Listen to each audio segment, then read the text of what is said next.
Okay, so good afternoon. Good afternoon. I'd like to welcome everybody to the fourth AGM, which if we include the one that set the group up, this is our fourth AGM.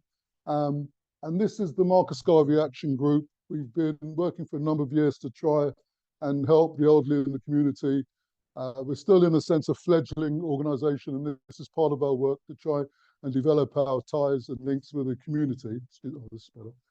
Develop our ties and links with the community.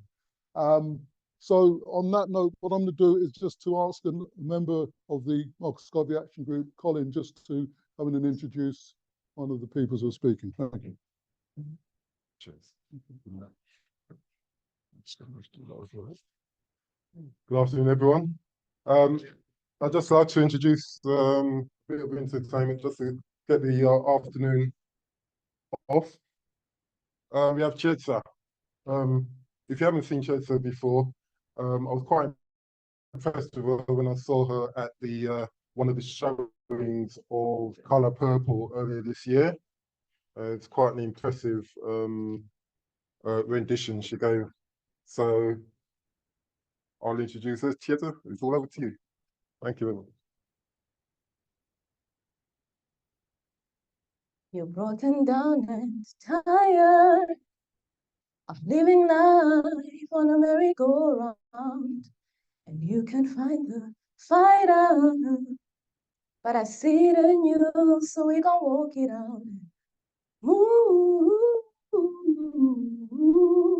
mountains, gonna walk it out and move mountains. And I'll rise like the day, I'll rise unafraid, I'll rise up, and I'll do it 1,000 times again. And I'll rise up, high like the waves, I'll rise up, in spite of the ache, I'll rise up, and I'll do it 1,000 times again. For you, for you,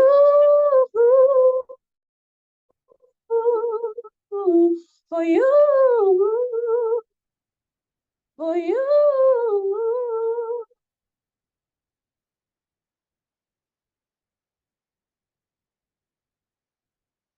The silence isn't quiet, and I know you feel like dying, but I promise we'll take the world to its feet and move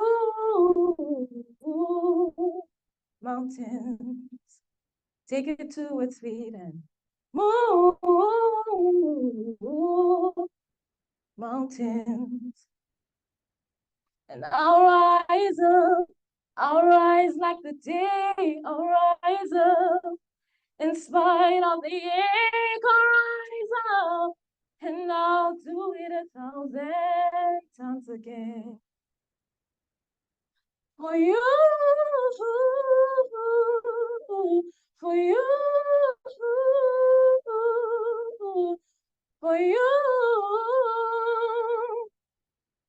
for you.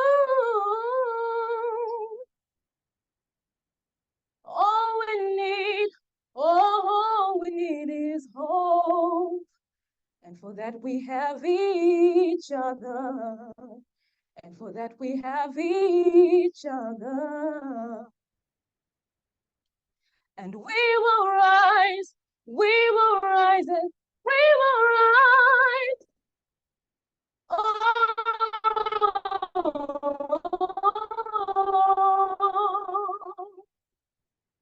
we'll rise, the rise up, in spite of the ache. I will rise 1,000 times again, and we'll rise up, high like the waves, we'll rise up, in spite of the ache, we'll rise up, and we'll do it 1,000 times again. for you, for you, for you, for you. We will rise, together we'll rise. We will rise, we'll rise. Thank you. I was born by the river in a little tent in the road, just like that river. I've been running ever since. It's been a long, long time coming, but I know change gonna come. Oh, yes, it will. It's been too hard living, but I'm afraid to die. 'Cause I don't know what's up there beyond the skies. It's been a long, long time coming, but I know change gonna come. Oh, yes, it will. I go to the movies and I go downtown. Somebody kept telling me, don't hang around. It's been a long, long time coming, but I know change gonna come. Oh, yes, it will. Then I go to my brother and I say, brother, can you help me, please? But he winds up knocking me back down on my knees. There were times when I thought I couldn't last for long. But now I'm able to carry on. It's been a long, long time coming, but I know change gonna come. Oh, yes, it will. Yes, it will. Thank you.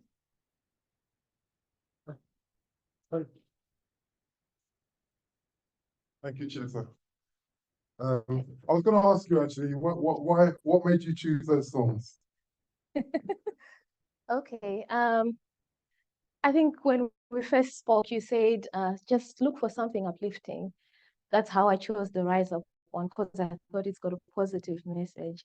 And then the second one, I was just talking to my husband over there, and I said, you know, I'm looking for a song. It's for a Marcus Garvey group. And then he said, have you heard Change is Gonna Come? I said, no, I've never heard it.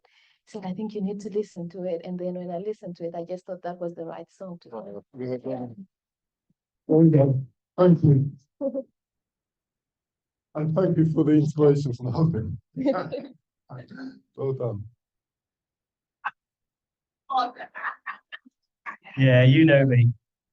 Always thought something stupid or different. I thought it'd just lighten the mood a little bit. So this is the life of the Marcus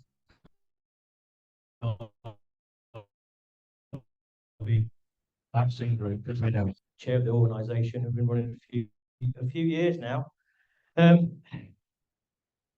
got a great team of people, as Earl has suggested, talked about, that make a difference how this group works. It's important for us to actively, okay, because we are all volunteers and we all live busy lives, and as a consequence, we don't always get things done as quickly as we'd like. But we've been around for 4 years. We could be around for the next 4 or 5. We'll make this thing grow into something that the community will want to support in its entirety. You know, I'm very proud of these guys for staying with me. I'm not always the easiest guy to work with, not that organised. But anyway, that being the case, the guys are happy to keep supporting and delivering on what we hope to be something for our elders. That's the reason why we started, yeah, for our elders to benefit from. You know, in 2019, some time ago now, Nottingham City Council, led by Sam Webster, had planned to close down Marcus Garvey daycare facility. And as a consequence, we were outraged and in the community, and we set about turning that around. That combined with a march into the city, and we peacefully demonstrated.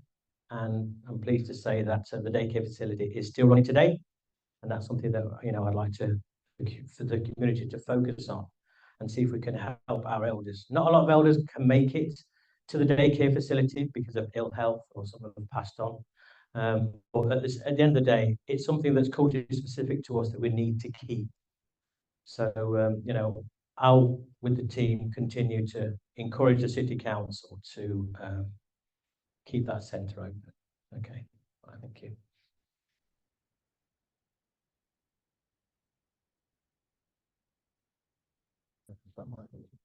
Yeah. Oh.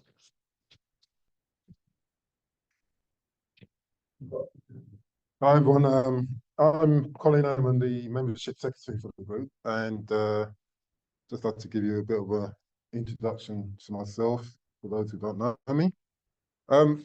So originally I'm from London, came to Nottingham about 20 years ago, moved my family up here, and essentially when people from my old neighbourhood asked me, "Oh, what's it like living in Nottingham?" Because all the stories at the time when I moved up there was like, "Oh, Nottingham, murder capital of the UK," and all this. And when anyone says to me what Nottingham's like, I say, "Oh no, it's really bad. I don't want you." The reason being because I don't want all these people coming up here. I think it's really great, you know. Okay, so yeah, I've got a love for Nottingham. Okay, and it actually went back to when I was a youngster. I used to come up here for raves at what's it called? Rock City? Yeah, I can't believe that place is still going, but boy, it's going strong. Yeah, so as Cleon said, 2019 is when the day centre was under attack, and that really stirred a lot of us into action.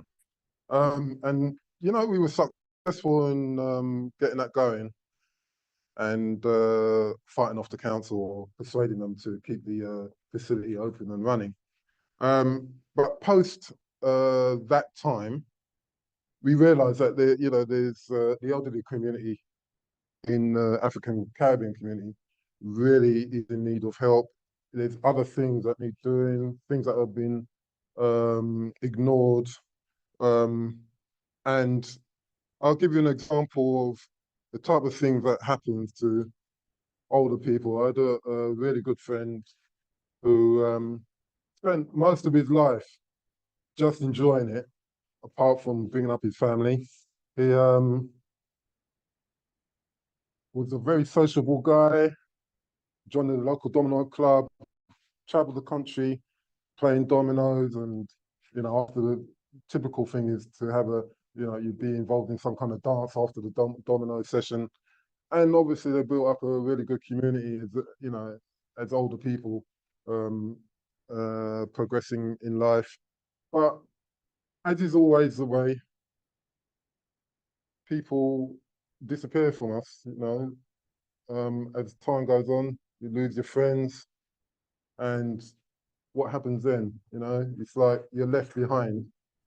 And there's nowhere else to go. There's no community centre. Where I'm from in North London, we had a African Caribbean centre, which we tried really hard in the first place to get established. But in the last couple of years, they closed it down. And this is where, you know, members of the community would have got together, had their dances, had their weddings, everything. So, you know, all these things were being taken away from us one by one. And I see the same thing happening up here in Nottingham gradually. But, you know, I can't understand why we as Black people don't look after our older generations, you know? So, and it is up to us because there's so much pressures in this country where public services and public money is, you know, very scant. And you know, it's an increasing thing whereby you can't rely on public services. We need to, therefore, come together as a community to make sure that we've got the facilities for our community. And I know things are hard, but tell me a point in time when things were never hard, you know? So we have to make the decision, and that's the decision I've made, and the people that I work with here in this group, that we have to make a difference. And we want to leave a legacy behind, which, you know, allows people as they're growing older to actually join and have a place to do all the things that they want to do, you know, so community care, advice and welfare needs are all the type of things that we are hoping to put together and that we've made some inroads on. You'll hear later about the food group. You'll hear later about some of the ideas that we have. Rosie will come up and talk to you about those type of things. So even though we're a small group, we've got big ambitions. We've got big ambitions for our own community, for our Black community. So we want you to understand that. And if you can contribute in any way, this is the way that, please get in touch and keep in touch with us. We're going to have, we always take names and emails and WhatsApp, and we have our own WhatsApp group. So if you've got your phone number, we'd love to keep in contact with you with things that we're doing. Thanks. Good afternoon, everybody. My name's Monica Tucker, and I'm the treasurer. I'm the treasurer for this group. I have to think because I wear so many different hats, you see. So the reason why I got involved with the Marcus Garvey Action Group was, like Cleon and Colin said, in 2019 when they were closing, when they were trying to close the Marcus Garvey facilities. I went along to the meeting at the centre. Couldn't get involved fully on board because at the time I was looking after my mum who had dementia. So I said to them as soon as mum passed that I would devote my time. Well, mum passed in 2021, and since 2021 I've been fully involved with them. Like Cleon says, I organise him, and I do different things. I try to do the best I can with the elders in our community. I'm the one that goes out and I pay the elders visits. I take them on trips. I take them all over. Anywhere I'm going, I like to have an elder with me. I'm very passionate about our elders because if we don't look after them, then they're going to end up in these facilities that won't look after them. So all I'm going to say to the people in this room today is we're asking for £1 a week to make it happen. £1 a week to make it happen. If you could dig deep in your pockets and give me £1, I'd be grateful, yeah? Because I do the cooking of the food, I do the delivery of food along with other volunteers, I do the visiting of our elders. And Louise is here. This is one of my elders that I take on trips with me. And everything that I do comes out of my own pocket. So I'm asking everybody in this room if you could really, really, truly support this group. I would appreciate it. So thank you.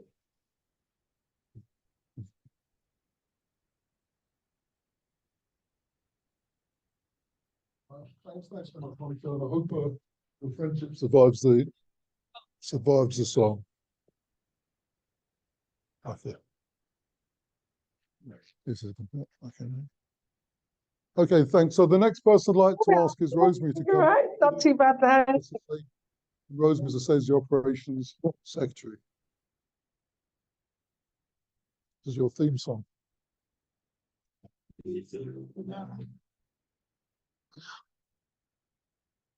Scary response to you from evil power. Those who don't know what you're joining, you know. I threw helpless hours to our leaders, great defender, grant true wisdom from above. Justice, truth be ours for Jamaica. Jamaica, Jamaica, Jamaica, land we love.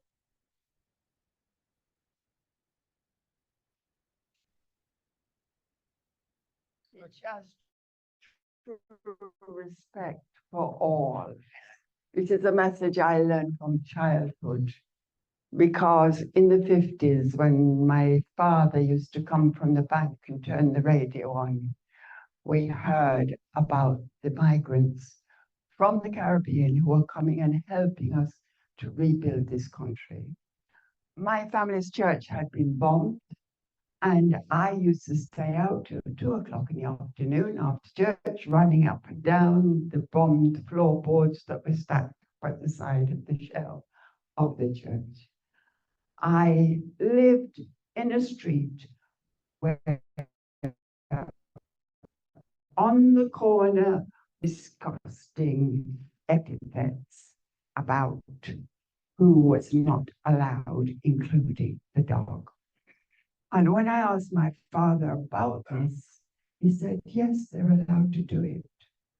I was stunned. I was stunned. And it may be from then, or it may be from when somebody was offering to buy our house, invited me to the Caribbean, that I decided, no, this is not going to go on with my consent in my lifetime.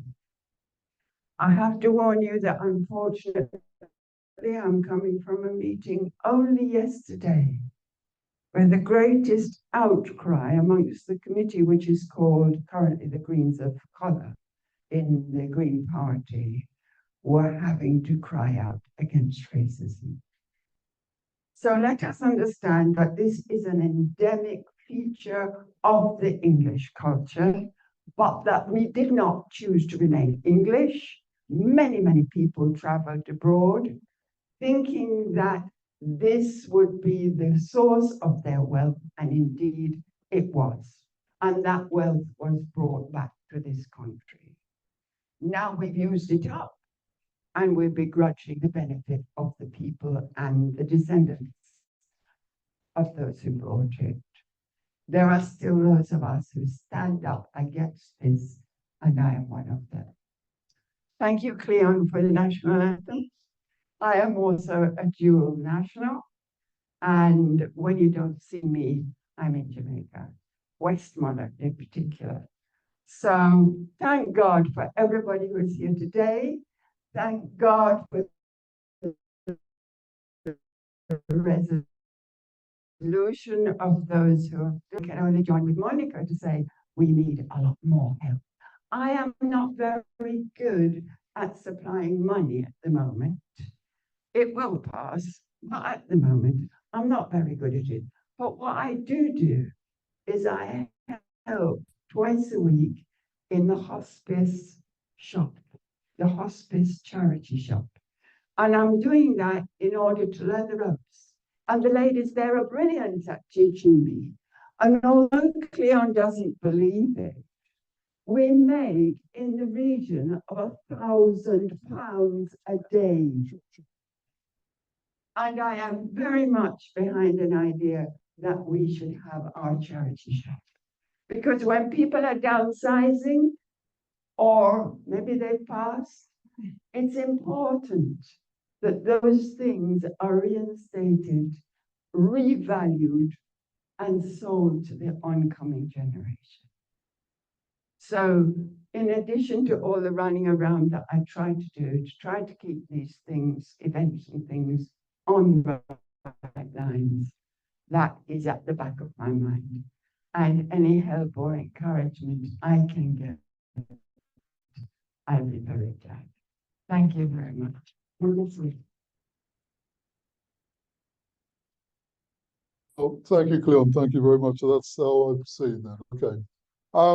Okay, so I'm speaking next. So I'm the development secretary. As I said, the organisation has been going since 2019, which is amazing. I think the COVID, it's just like that was a crazy time. So it's a longer time than I thought.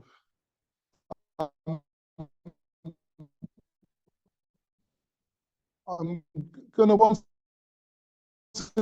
again just encourage everybody to get in. Specifically wanted to speak on this question of legacy, because this is what this is called, and I thought it's just anyway, just appropriate to speak about it. So I'll just answer these notes. So firstly, what is meant by legacy?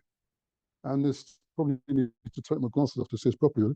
The long-lasting impact of particular events and actions that took place in the past in the life of a person or the community. So that's this idea of legacy. In other words, it's our history. What we have been left by our parents and grandparents, and what we leave to our children as we ourselves become parents and then in turn become grandparents. So this is like something that struck me, because I always considered myself very young. And then, hold on a second, when I was saying my birthday, I realized, no, I'm the old person in the room. So that's just the cycle of life, really, where you start off as a young person, you get older, you think you're invincible when you're young, and then you realize that, oh, I'm going to die. It really is something that happens to people. So in that space, you really got to make a contribution and help everybody. In this context, we have a very rich legacy.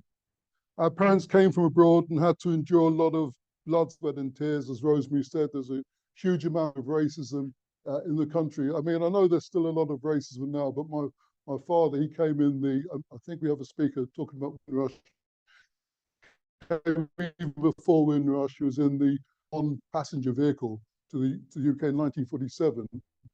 And he said when he came here, people used to follow them around, people around us think that people have tails. So this is just a function of the ignorance that was presented and promoted. So there's a lot of discrimination. And they came though because they were trying to build a better life for themselves, but also for their children. And this is an aspect of the people. And an expression that's often used is that we stand on the shoulders of giants. And that is especially true of our foreparents, because that's how I remember my folks. They're ordinary people, my father, my mother, siblings, all ordinary people, but had this enormous richness and just love of everybody else in the community. There was lots of squabbling and everything else, but everybody loved everybody in the community. So that's actually a feature of the life. And if they didn't love everybody else, the people around me loved me. And that love enriched my life.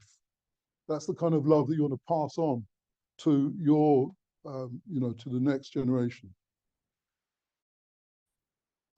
And I remember, like, my father's been dead now for more than 20 years. It still pains me. Amazing, because we used to argue and then leave to people after you.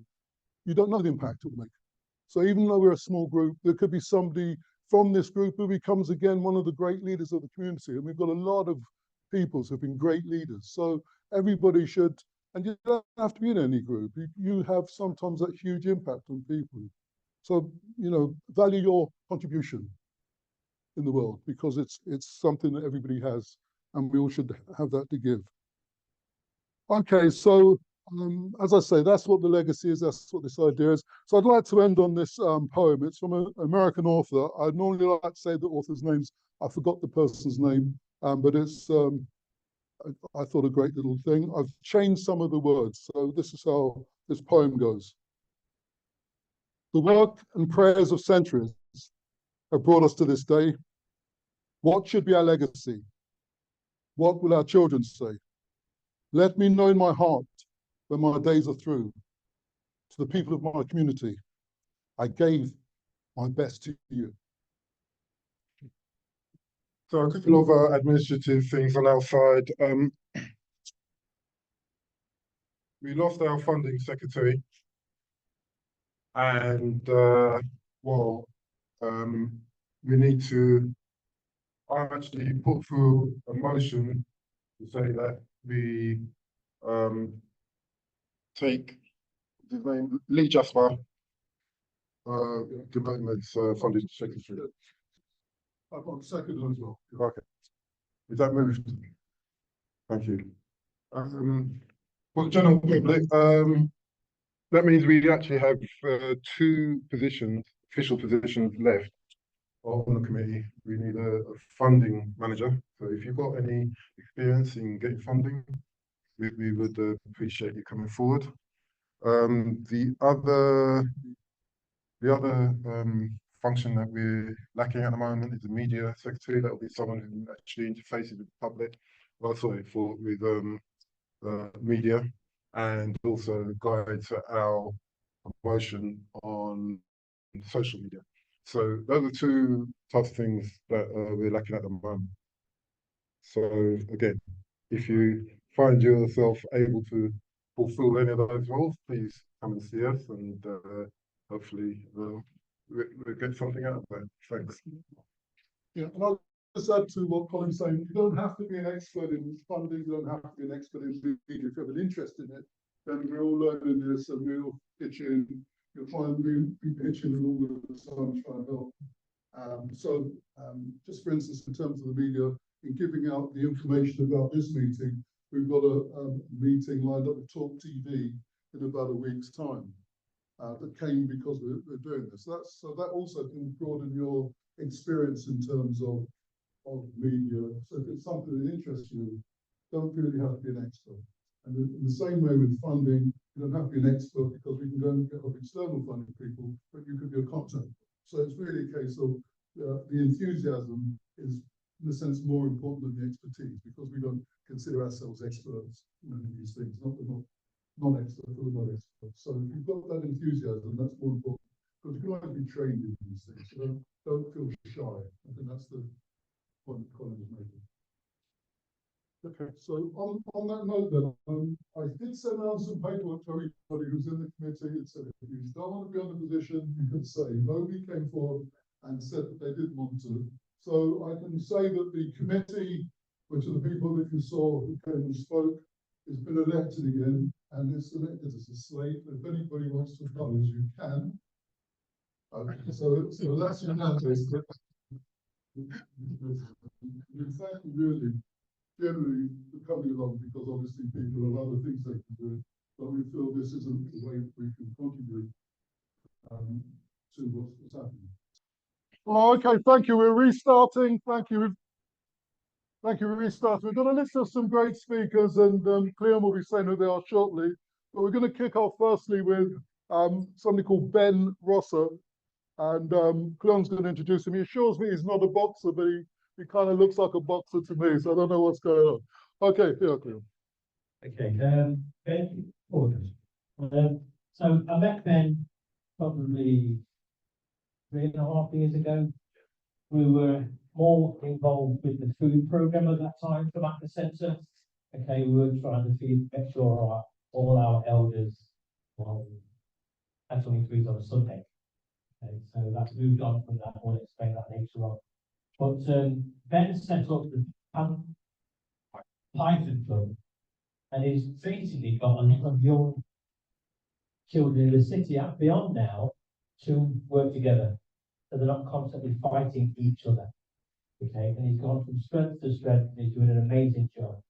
You know, we tried to feed some of his people early start, but as it was said earlier, I can't afford to feed everybody. Okay, well, that was my donation to his organisation at that time, and we're looking at reviewing that going forward. But what I put forward to the group was that I had a bike, which was in the garage, which themselves been ridden about 3 times. And I thought, you know what, it'd be an idea to invite Ben to tell us a little bit about what he's done and the successes that he's had. and also to donate the bike to his organisation, for him to, give to one of his people related to what they're doing. So that is doing that.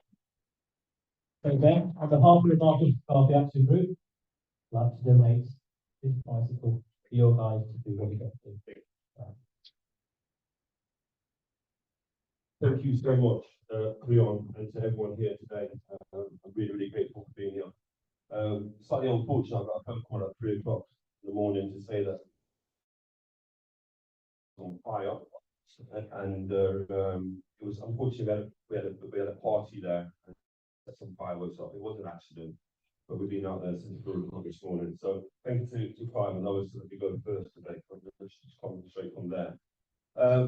But like I said, to Cleon and everyone here, a massive, massive thank you to yourselves. Obviously, as Cleon said, known this gentleman for 3-4 years, and from giving us food and positivity and advice, and even a few salsa lessons as well. It's been absolutely magnificent. So, what round of applause to Cleon. Thank you. So, like I said, my name's Ben, and I was born in 1st of January, I won't say the year, in Chase Farm Hospital in London. I was actually one of the first children to be born on the 1st of January. I give my age 1980, and I was in the newspaper actually as one of the first children born. So it was actually quite interesting from when I was born. I was born with my mum was a single mom that raised me, and she was a social worker working long hours in London. I was living in Tooting at the time, and there was a situation where I was about 11, 12 years old, and slightly gravitating maybe towards the wrong kind of people, situations that you get involved in sometimes with a young man, a young boy. My mum was doing her best, but it was obviously very challenging. One of the kind of things that happened to me is we went to Zimbabwe for a holiday, and at that time I met my stepdad. My real dad is Nigerian. I've never seen my real dad. My stepdad was living in Zimbabwe at the time. The reason why I was living in Zimbabwe is because he managed to escape to South Africa during the apartheid era. It's actually a very interesting story that happened to him. Yes, he was crossing the Zimbabwe border when he was stopped. And if the people didn't vouch for him and say that he was got a place to stay in Zimbabwe, then he would have been probably shipped off to Robben Island like Nelson Mandela. Because my dad was a freedom fighter, part of the Contra-Discipline sphere of the nation, where he fought for the rights of the black and Asian people in South Africa, who obviously through apartheid were really struggling and being really severely affected. So we met him in Zimbabwe, and we came back to the UK, and they got married. And at age about 12, 13, I went to South Africa. It was actually a situation that happened I can never forget. I was getting involved again in a bit of mischief in Sheffield at the time. And I actually was thinking it was funny to run across somebody's roof, and I fell through the roof to be detained by the police, taken home. And it was a final straw for my mum.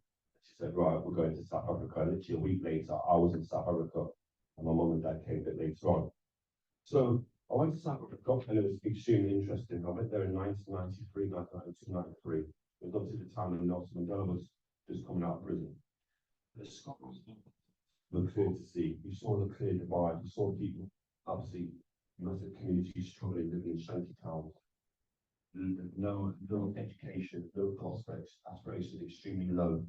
Obviously, the relation between the white community was extremely bad. Obviously, my mum being white, my dad black. It was a really interesting time for us. And I can remember those experiences. My mum and dad got abuse. That's what really, these are the kind of things that really took me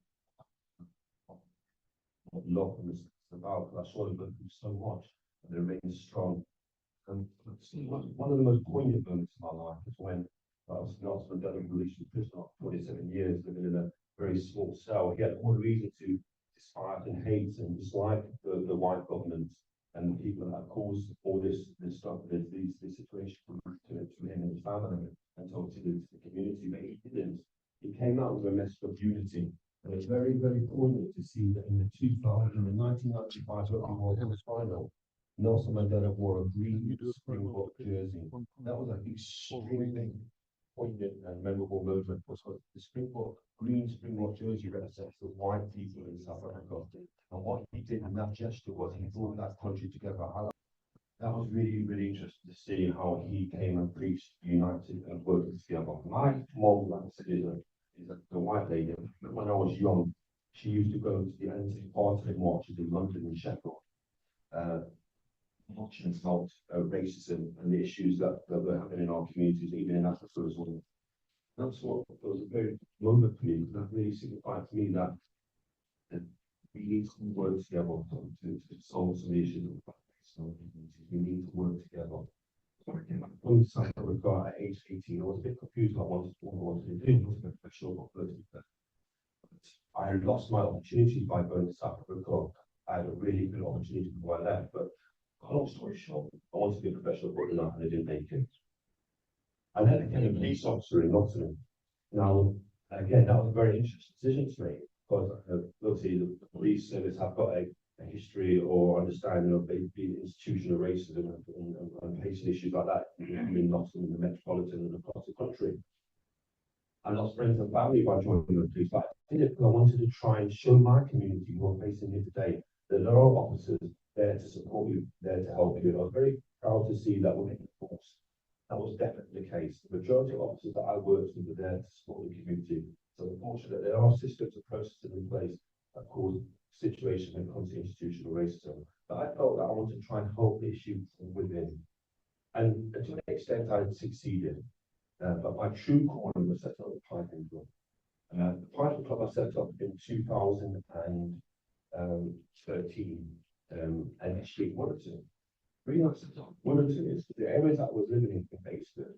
There was quite a lot of politics, and when it comes to funding, it still is. But when it comes to a new organisation, it's very hard to get a foot in. But there's very well established organisations in the area. I started off with Wellington, which is classed as an affluent area. And the reason I started in Wellington is there's not much attention in Wellington when it comes to organisation, and you just make a little platform for yourself, which I did. There are obviously areas of Wellington that have got high levels of deprivation. That's the areas I focused on, delivering and community initiatives. Because as my confidence grew, I started delivering more things in the community. And thankfully, to two people, obviously not here, you won't know them, they're called Dawn and Dean. They ran the new basic community centre in Nottingham. They turned to me one day and said, Ben, we will let you use our venue free of charge. And that opened up a whole new area for me, the area that I was living in as well, which I knew really that support. So as Pythian Club grew over the years, we went from just football to boxing to music to basketball to other things as well that young people are interested in. It wasn't just about the boys, the girls were very much welcomed into our club as well. We did fantastic community outreach. We could go into the community and speak to young people as well. I made loads of notes here, obviously, going up and long story short, we are going to continue to work for the community and help as much as we can. We've got a tram named after us, which we always say, we've got the Pythian Club tram, we've got there a lot of positivity, and obviously have safe travels. We've given out 100 bikes to the community over the last few years. It's another great donation for yourselves. We also have a community hub in a Heathfield estate, which I was telling you about, which I had yesterday. But from there, we own 100 families a week with food, supplies, toiletries, and laptops and all these things as well. To conclude, I will just say this. Look, for me, we all have private times in our communities. We see it over the last decade. We've lost a lot of respect, we've lost a lot of community spirit sometimes. But I know my heart that we can get that back. And once we've lost it, we can definitely strengthen it. But we must understand this. We all need to work. I don't follow movements that seek to divide us. I won't name those movements, but I don't follow movements that seek to divide us and seek to use and exploit our struggle, our suffering for political purposes, because there's no real change that happens from these movements that we follow, where we're taking leads and stuff. I won't get too much into it. I'm about working together and for a common goal. So that's what we know. I've grown up around individuals, and we've always got time. Sometimes the media, some of the outside trying to carry a narrative that we're really divided. We're not. We need to just continue standing strong together and working together for a better place for our kids. Because that's one of our mottos for the kids. I've got 4 children, and I've had a decent life. And we all look here, we've got kids, grandkids, and it's for our kids. If we don't stand up and do something, as we are doing, then it's going to be a very difficult time for them. So I'm part of the solution, and I'm really honoured and proud to be here today. So I just want to say to everyone, thank you so much for coming on.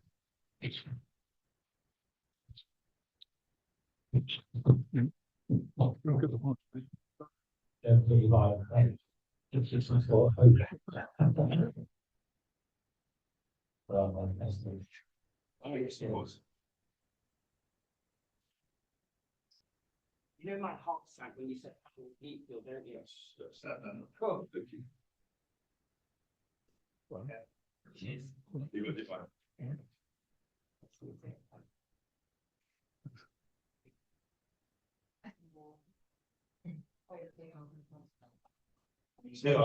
Company mascot. Quickly, it's a little mascot. Oh, this is the club mascot. Oh, I see. Okay, okay. Dog. Okay. People are nervous dogs. Actually, was on the table, but he's a really nice dog. I just wanted to say thank you as well. Okay, thanks. Thank you so much. Thank you. Okay, thanks.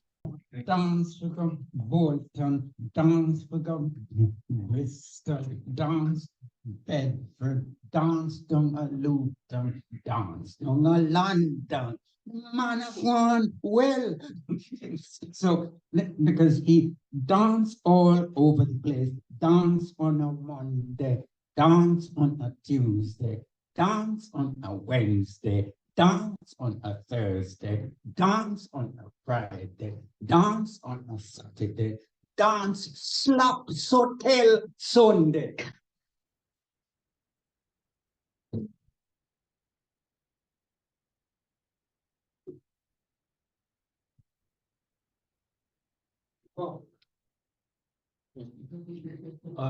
Sorry, Pitman, to cut you short. Appreciate there's a lot more to be said, but we've got individuals here that do want to speak, and time is of the essence, and we have kind of allocated everybody a certain amount of time.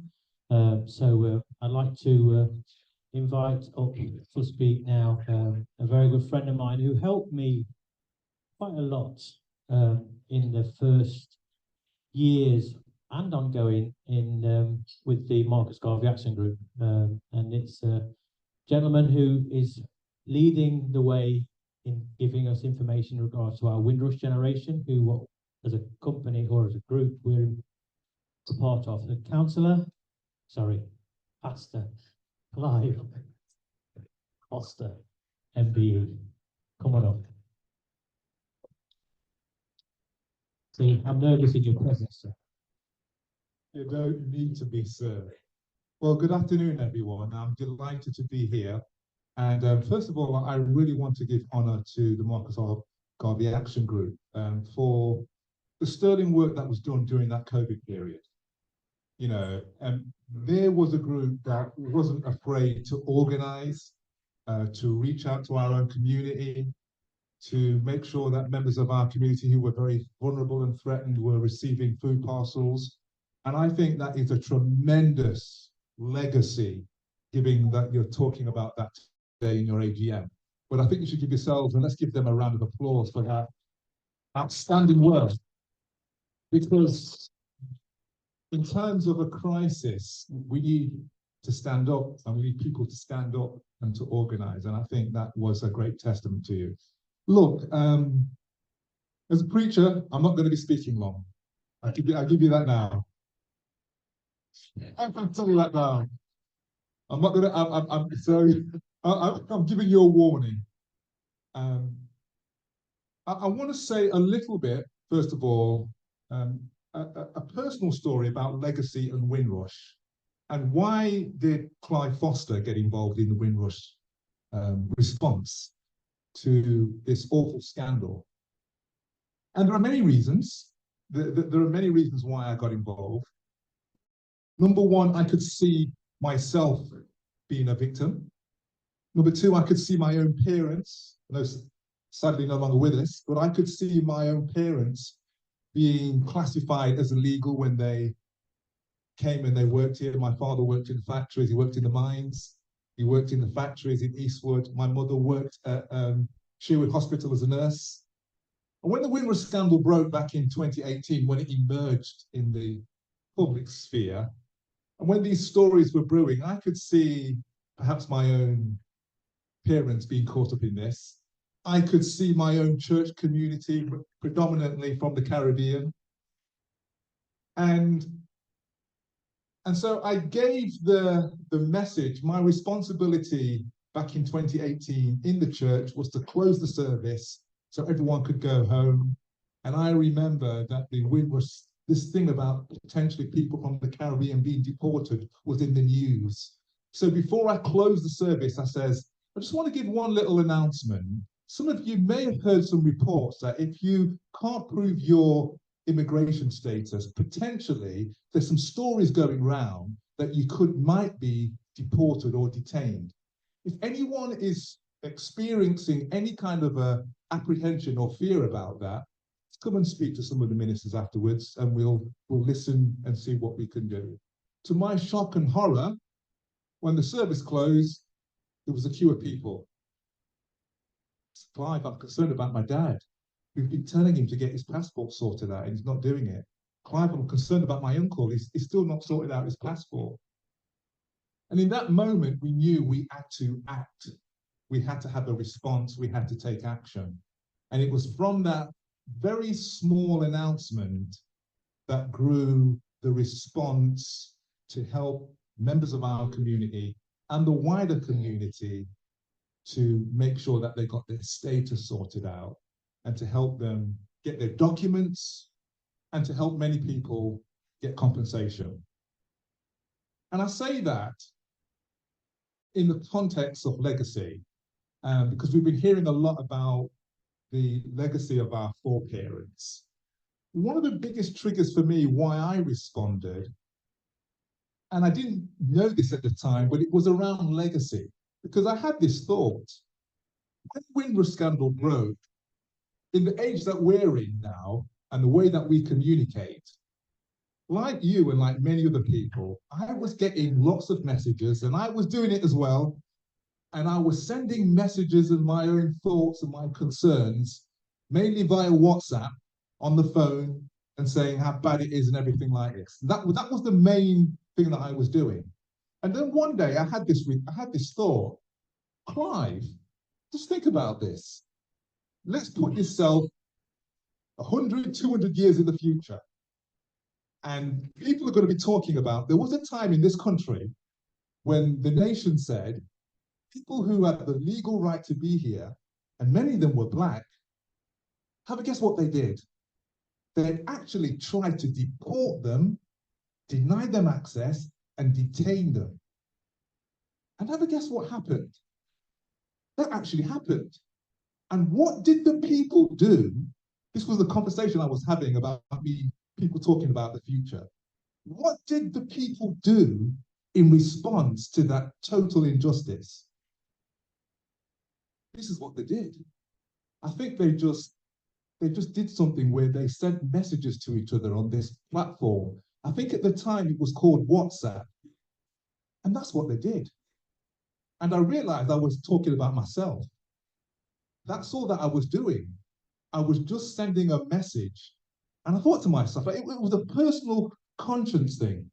That's not enough. That's not enough response. I have to act. I have to do something more than just send a message through some kind of medium about my displeasure about this. And I say this about legacy. I think sometimes legacy is overrated, because I think legacy is actually something that you look back to. And I think many people in this room, and we've heard about them, are legends, creating legacy. And I think they just did things because they just knew the importance of just acting in the moment. Amen? He says, remembering that he says he's going to come down early. They just responded. They weren't thinking about, I'm going to create a legacy and all this kind of stuff. They just saw that something needed to be done. Like Rose Thompson, this is not right. We just need to do something. We need to organize. We need to make a difference. And I say that is the challenge for us. The challenge is how are we going to react to all these injustices that are acting upon us in many different ways. And not just thinking about legacy, because it's actually in the response that we create the pathway through legacy. So I want to encourage MAG, and I want to encourage us all, where passion is. You are doing, whether that's in the field of social justice, whether that's within health, whether that's within the public sphere, be passionate and go for it and do what you believe is right to better our community. The legacy thing will happen on its own. Don't worry about legacy. You know, worry about doing the right thing in the moment. I want to say, in closing, I want to just give you a few facts where we are with Windrush. So where we are at the moment, there are still people who are entitled to get their documents sorted. There are still people, and I believe there are people still in Nottingham who we've been supporting, who are entitled to get compensation. We're just supporting a lady this morning who came to me and she was telling me her story about how she never got her documents. She only became a British citizen. She's been in the country since 1960, and she just became a British citizen just last year. Never traveled and just got a paper sorted out. And I had a conversation with her. She potentially is in a position where she can receive compensation. And there are many people within our communities who are in this particular situation. Where we are with compensation is that at the moment, the government has paid out £94 million worth of compensation. So 94 million is 94 million. However you want to spin it, it's not enough, it's too much. We're forced to be more than that. It's still 94 million. And I say that because, yes, there are a lot of problems with the compensation. Some of you may have seen that there's a report just been out yesterday. I know Denise here sent me that report, the Parliamentary Health and Service Ombudsman report that came out about the Windrush scandal. And we're talking about how still, and the Ombudsman is the last level of, as it were, appeal. Yeah, and they did this report, and they're still saying, it's still taking too long. It's still too slow. People who were denied and denied tier 1, tier 2, and then they come to us because the MPs referred them and they found, well, hang on, no, you're treating people wrong. So I say that to say this, is that social justice never rolls in on the wheels of inevitability. Social justice never rolls in on the wheels of inevitability. You have to fight, you have to organize, you have to be persistent for justice. And I want to encourage us in whatever sphere we find ourselves to do that. And I like the approach here of legacy. And legacy, the best legacy we see is based on unity, coming together and making a difference. Yes? Give yourselves a round of applause. Thank you, Mag. Just to say that there are a number of initiatives. I know Auvil is here. As part of the Windrush organisation, we are organising a conference. We've organised ourselves to create a national organisation. We've got a conference in Birmingham in October, Friday the 25th, because one of the things that we have to do is influence our political leaders. We've got a new government, it's another opportunity. And so we have written a 12-point ask of the government. We've written to the Home Secretary. We're looking for a meeting with the Home Secretary. But there are people up and down the country organising. And I would say we're still supporting people, and there are still opportunities for people to get compensation and their documentation sorted out free of charge through Windrush. The fight continues. Thank you. My name's Louise Garvey. Note Garvey.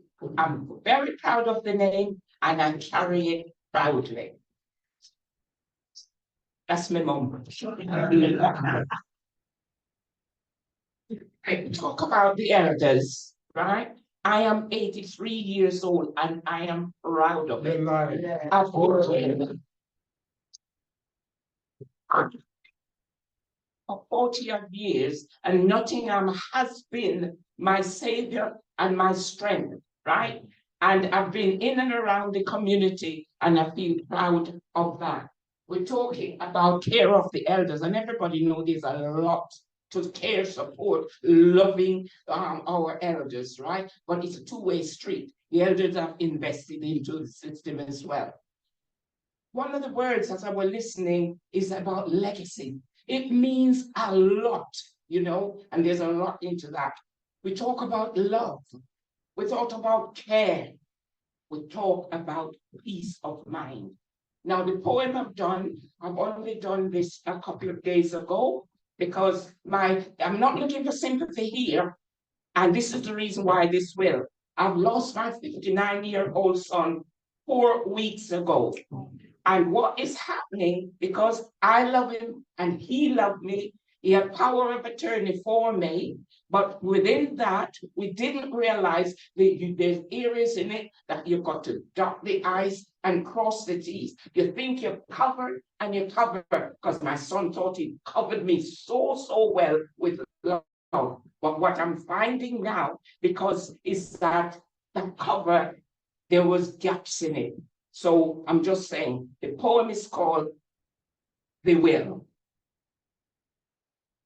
I shouldn't, but I must, and I will. Write the will, cover what's needed legally. So you think you're young, so have time to live. What's that you say? Have I made a will? Yeah. So you have time to think about that. Reality check. It'll help. Wishes never realized. Mr. D suddenly called. Death. Your breath. Your last breath has gone. You are no more. A life lived. Whatever was your lot, what is left behind? Grief a must. Was the conversation had? The will legally put together, put in place? No. Mr. Law Bigfoot step in of a pound of flesh. Here comes the pain and train of regrets. Questions, worry, waiting, lamenting, legal battles, family battles. Lord knows the pain. Live, love, be wise, write a will.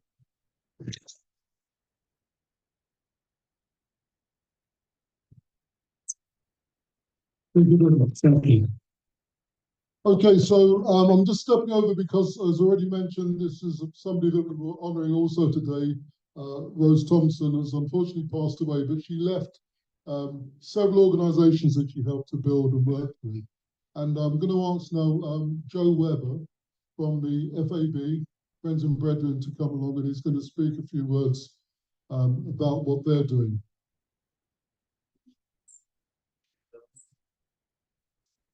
Hello, good afternoon, everyone. First of all, thank you, Earl, for sending the invite to our organisation, our group. It's a pleasure to, as someone earlier on said, the way to achieve and get things done and to support our community is to work together. So thank you for the invite for my group. I have two of my colleagues here. Also, obviously, Lyndsay Thompson is here. Rose is, what do you call it? Sorry, Lyndsay, who we're well known to the group. Speaking of Rose Thompson, our group exists now because of this lady, the strength and persistence. The strength and persistence of our late Dr. Rose never say die attitude is why we are, seeing that there was a need for a group to support essentially, but not completely, Afro-Caribbean men, the issues of prostate cancer. So the FAB group, a little history here, set up about 2011, but officially launched in 2012 by Rose and a few other, champions. So 12 years, 30, possibly 13 years, we've been in existence. And I joined in 2014, so I've been with the group now 10 years. 10 years.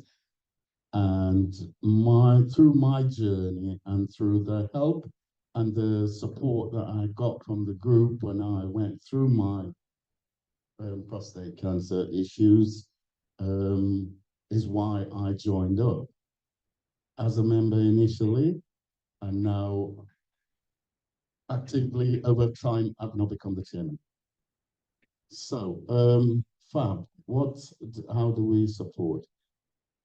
We are we're available for contacts for men who've been diagnosed, men who have think they've got symptoms or are going through the diagnosis and the treatment process. So we help support the men and their families. Being diagnosed with prostate cancer, initially hearing that from a consultant or a nurse, the clinicians, it's devastating. It's life-changing, and it's emotionally, it's a terrible thing to have to deal with. So we're there, we offer support. When newly diagnosed men are referred from the urology, who we've got contacts with, urology normally refers the men to our group. We can be contacted through the phone. We have our leaflets at the urology center. So there's contact numbers there. We have a website so you can check the details and contact details from. We support by sometimes accompanying men to their appointments when they're sitting there in front of the consultant and not understanding what he's saying, not taking it in. It's just not an easy thing to do. It's not easy to understand. It's not easy to know what's going to happen next. Where do I go? What does it mean? So that's the kind of information that we will provide for the men through contact, phone or referral at our meetings. We meet at the GMB, Waterloo Road. I nearly forgot the address then. Second Wednesday every month at the GMB headquarters. The GMB have kindly supported us for a number of years and allow us to use the premises, which is that's a blessing, another blessing.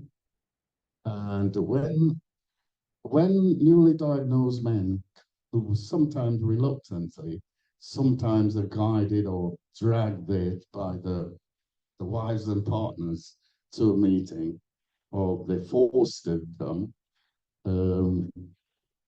they don't know what to expect. But after hearing their journey of all our members and listening to the members, things become much easier. And they can get a sense that being diagnosed with prostate cancer, it doesn't have to be, it's not the end of the world. It's not a death sentence, because with the right treatment, the right advice and information, the right treatment, and it's survivable. So that's one of the messages that's one of the messages that we want to convey to anyone, all the members who join us. We go out into the community. 2 weeks ago, we were at the carnival. We go to churches, we get to invite, like we're invited here, to do presentations and to pass on some of the lived experiences that we have gained. Most of the men in the group have had this journey one way or another, either radiotherapy or various types of treatment. So we're there, and we're there to listen and help and support. Thank you. Okay, I'm going to ask the Lyndsay, who is the surviving spouse from Rose, to come along and speak about the Rose Thompson Foundation, which they founded.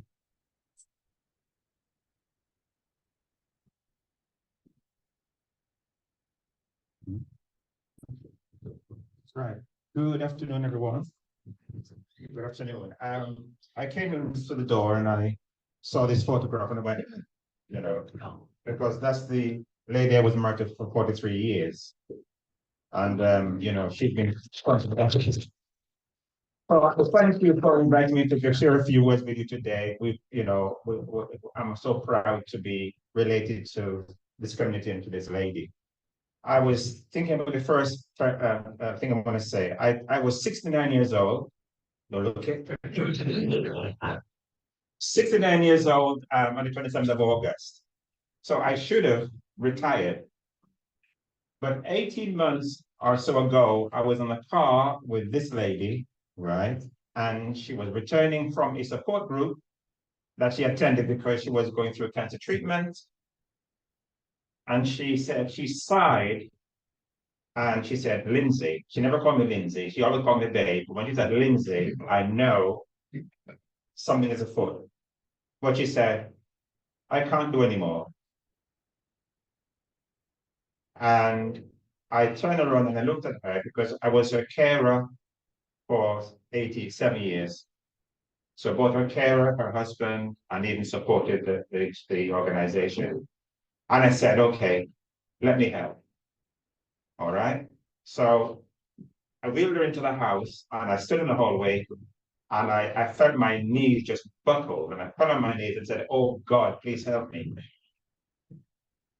It's as though the weight of what she was carrying was just transferred to me. So I can't retire, but we talk about legacy. That life was spent, right, to bring about a legacy that is so important for us here, right? So what am I saying? Rose lost her mother when she was 19 years old to breast cancer. The mother was 47. She lost a twin sister. She lost a younger sister, and one of her sisters now has been diagnosed with breast cancer. All right. So she knows there's no one in this country knows more about cancer than Rose. What do I mean? Experientially, right? Professionally, and her knowledge, no one can replace her. But the foundation, which started effectively from 2009, when she was working in the hospital as a radiotherapy radiographer, she noticed that there were so many Black men coming to the center, and the next 2 or 3 weeks, the Baptist church on Mansfield Road was holding funerals in their 50s. So she was moved to do something about that, all right? And she was moved to do that. I wasn't in the space at all. I had to learn very quickly, right? But she gave her time to developing a nationwide, right, kind of a name in terms of being the mother of cancer awareness raising in our community. She's a pioneer and she was a mother, right, of all of that, yes? So what we did when she passed away last year, it used to be 2009, it was set up as being cancer communities for awareness raising, but we realized that so many people now are surviving cancer, right? And when the word cancer hits you, it doesn't mean death. If I'm right, I don't think there's been one man, in fact, since 2011, who actually has passed away as a direct result of prostate cancer. They've had 2 or 3 men who passed away, I think, but only from other things. Because that's what support groups, that's what personal care does. You survive, yes? So we've moved into the space of wanting to provide holistic care and support for cancer patients and carers, all right? I'm going to cut it short because I'm going to tell you to go to our website for more information about what we do. We want to engage and support you because we know that if we don't do it for ourselves, no government, no political party, with the best will in the world, is never going to be able to manage the dynamics and create the energy and the passion like the community. Yes. So as a community, we want to, as we say, I've learned somewhat in the past few years that communities work very differently. All right. And we can capture the dynamics of the community. So to summarize, we are looking now at, in fact, we've started a campaign to establish a resource center for the foundation to deliver holistic care, right, for people who are going through treatment so that their core, their immune system, their bodies, they can survive cancer treatments, right? No time to tell you the different degrees of that. But Rose didn't pass away as a direct result of cancer. She passed away as a result of her immune system being compromised by COVID. Yes, COVID, she was doing well, she was ready to go on to another course, and then COVID struck, she contracted COVID, and her immune system went, right, and she was downhill very fast. So what we recognize is that we must provide care for the person. We treat the person, not just the condition, all right? So we've started a support group network. There's already 2 support groups. We have FAB already, that's already there, and Cystic Against Cancer. We will be collaborating to work together, but we need other groups for carers, for example, right, to have their say, because as a carer, it was hard being a carer. And if you don't care for the carer, the patient suffer at the end, yeah? Carer support and other elements of support, which we are bringing on. The next thing we want to bring on is digital literacy. There are a lot of our people who need help to go to use online services. Yeah, how to be safe online and how to even go on the NHS website, book their appointments, check on their meds, and so on. We have a program right now ready to do, right, for people who need some help with this kind of space. Yes, and the final thing is, we lost a lot of people through COVID because of the lack of participation in clinical research. That means that the medications that are formulated don't work effectively on us. Over the last 18 months, we've been working with University College London Cancer Research Center to identify why it is that we are not being involved in clinical trials, clinical research. Yeah, if we don't get involved. In 2007, I was diagnosed with high blood pressure. At 6 o'clock, I took my medication. At 8:30, I was drowning. It was a good thing my wife knew what was happening. I would have been dead because the medication didn't go with my system, right? All right, so the very thing that's there to help us can end up destroying us. Let us be involved. So now we are looking at, we have a conference coming up, an awareness raising event at Trent University on the 19th of October about the research that we have done and the findings, and we want people to come along and get involved to help us to develop and to model how we're going to approach this for the future, all right? So I've got some leaflets for you to hand out for you here today, all right? But let's get involved. Let's pull our skills together. We have so many professional people with capacity and ability to actually, in my context, create a corporate Rose. All those things that's been pulled together over the years. In fact, the last 6 months ago, University of Liverpool basically said they want to open up a particular center at the university, and they named the 2 training suites, one after Rose and the other after Florence Nightingale. Those suites, all right. That was last June. Yeah, a few months ago. So time passed so quickly. But these are if you go into any city and say Rose Thompson, right? Somebody says, "Oh yeah, she stayed with us," right? Weird. We didn't know this because we were living in the family home together, so close. But what can I say? No time to do a full presentation, but if you go to our website, which is rosetf.o.uk, you can find the information that you need. And if you want to invite me to come and do a presentation about what we are doing, please do so. All right, and we are willing to come along and share with you. Thank you very much.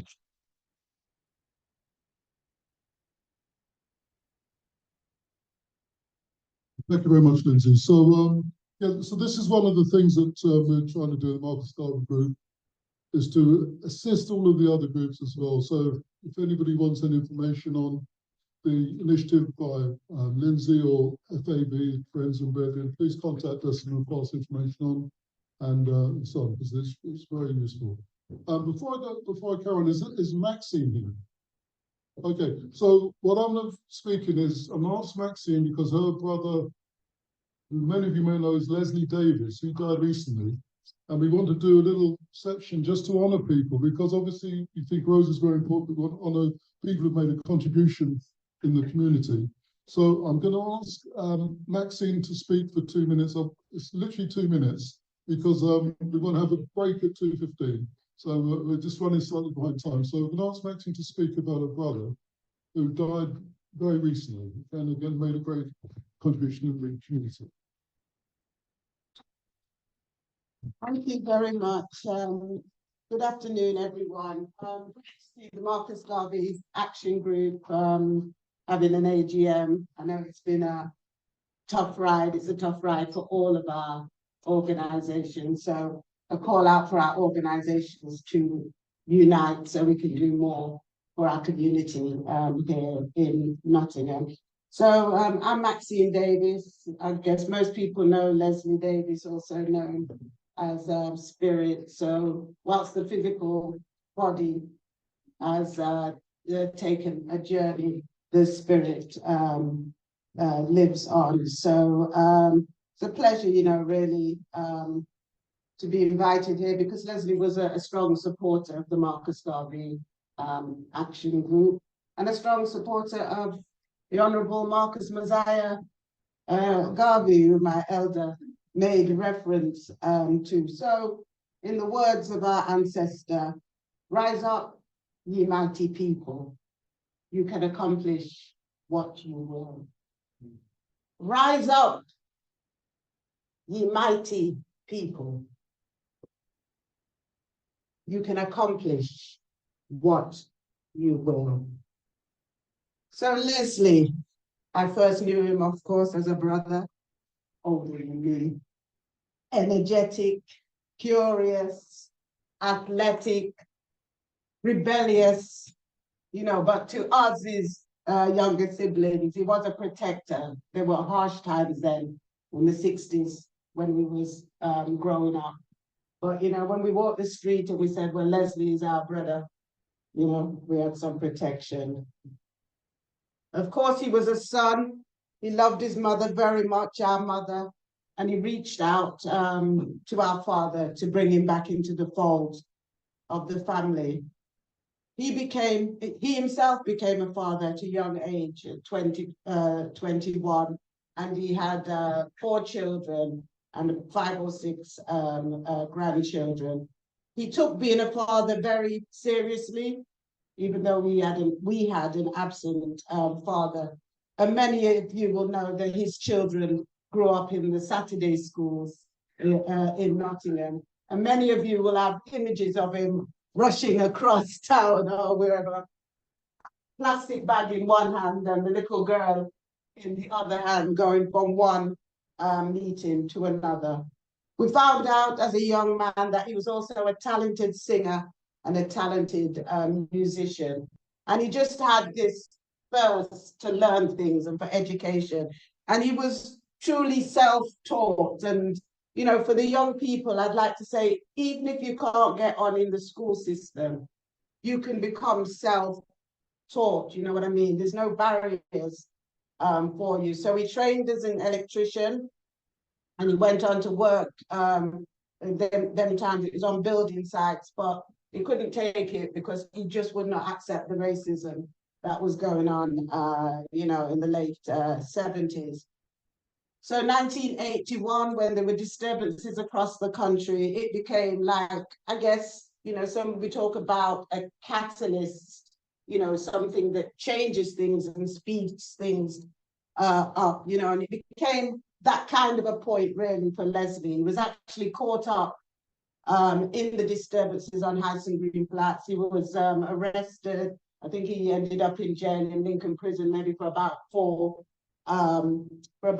months. And, you know, it was really unjust. And, you know, Leslie was against injustice. And I think from what happened across the country, that really was, you know, what compelled Leslie to go into activism.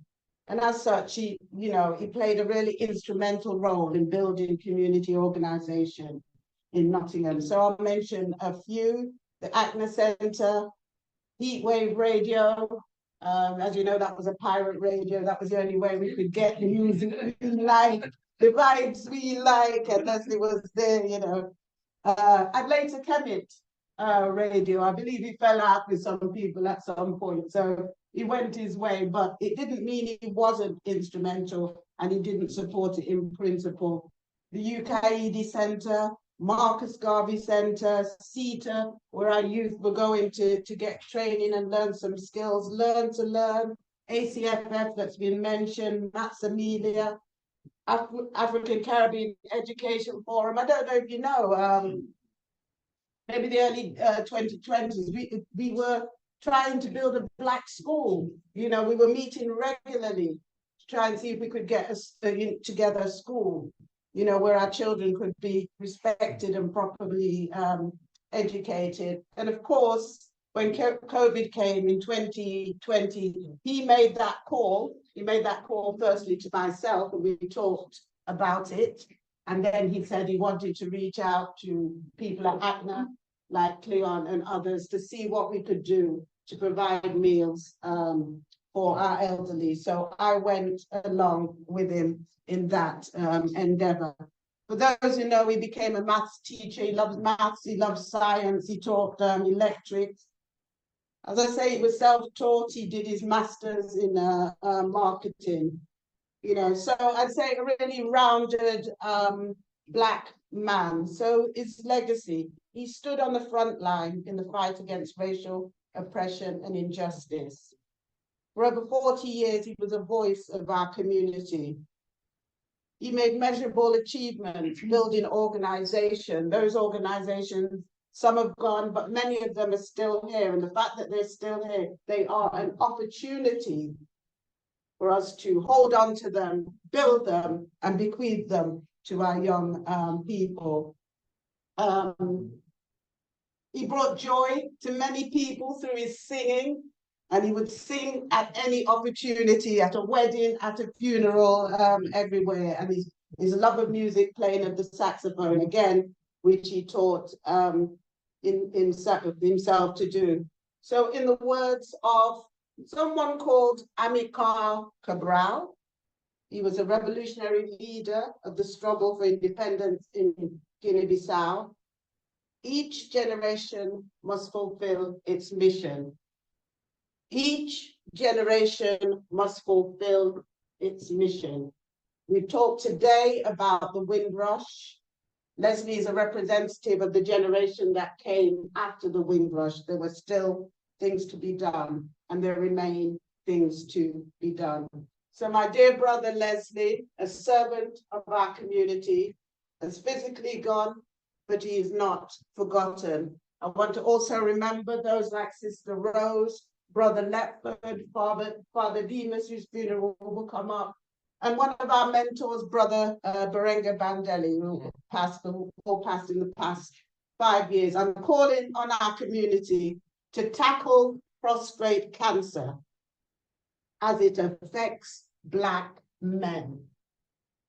There is a difference between what the medical services are offering and providing for the wider community and the specific support and scientific research that we need to understand why the prevalence of prostate cancer is higher in Black men and why more are dying from it. Unfortunately, Leslie, a mentally strong man and a physically strong man, died directly of prostate cancer.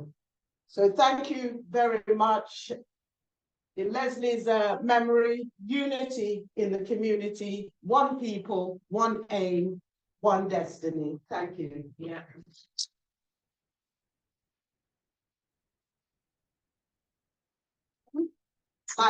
Just a little call out. Ice and Green Youth Club, we're doing a crowdfunding to raise the money within the Nottingham City community and our community to renovate some of the areas of the building. So I'd like to give each of you one of these flyers. You can just scan it or ask your son, our grandson, our granddaughter, or whoever, to just scan it. And even if you donate £1, we would be so grateful. We can actually build our community together, but we do need to pool our resources. All right, thank you.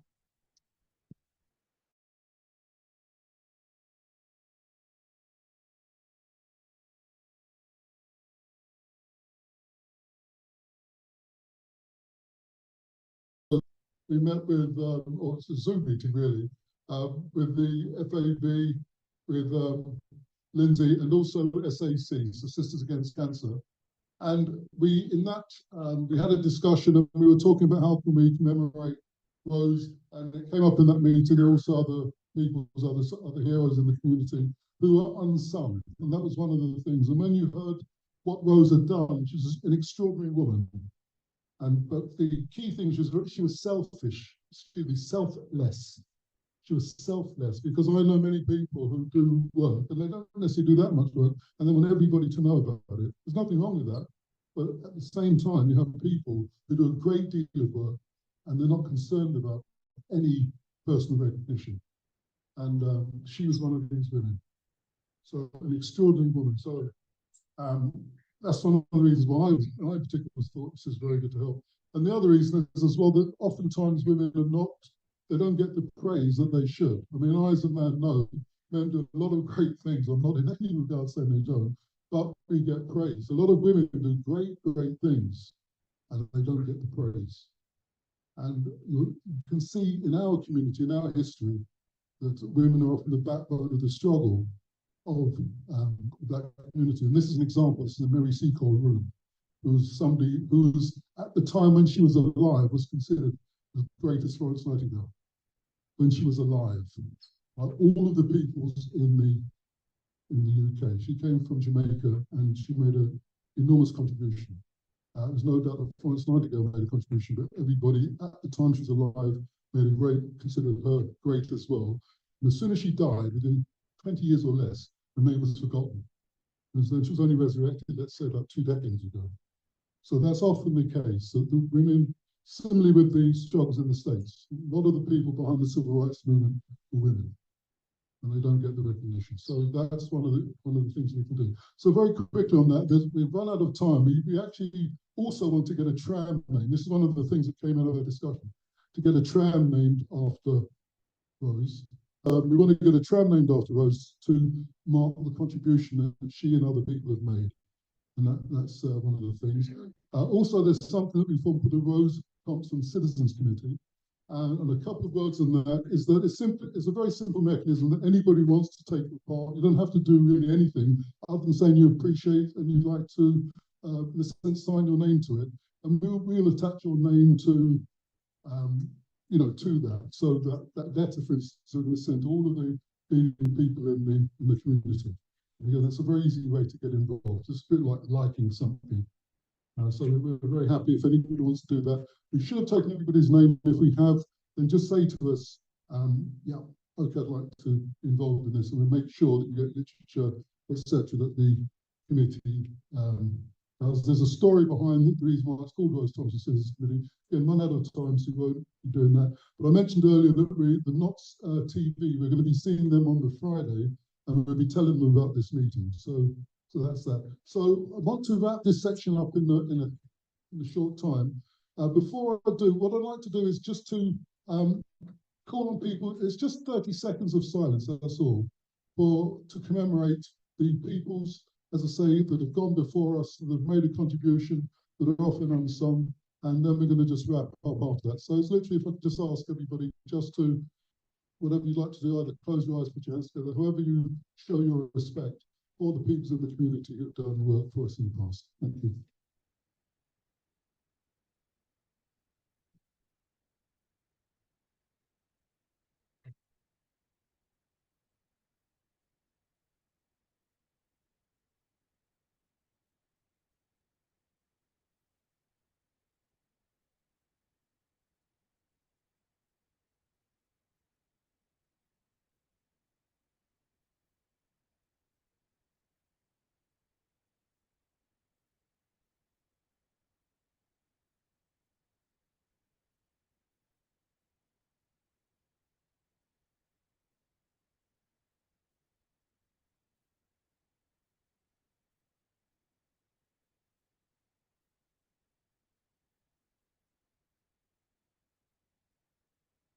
Thank you so much. Excuse me, for those that are having a private conversation, could you just give the council the opportunity to be listened to? Please, I'd appreciate that. Thank you.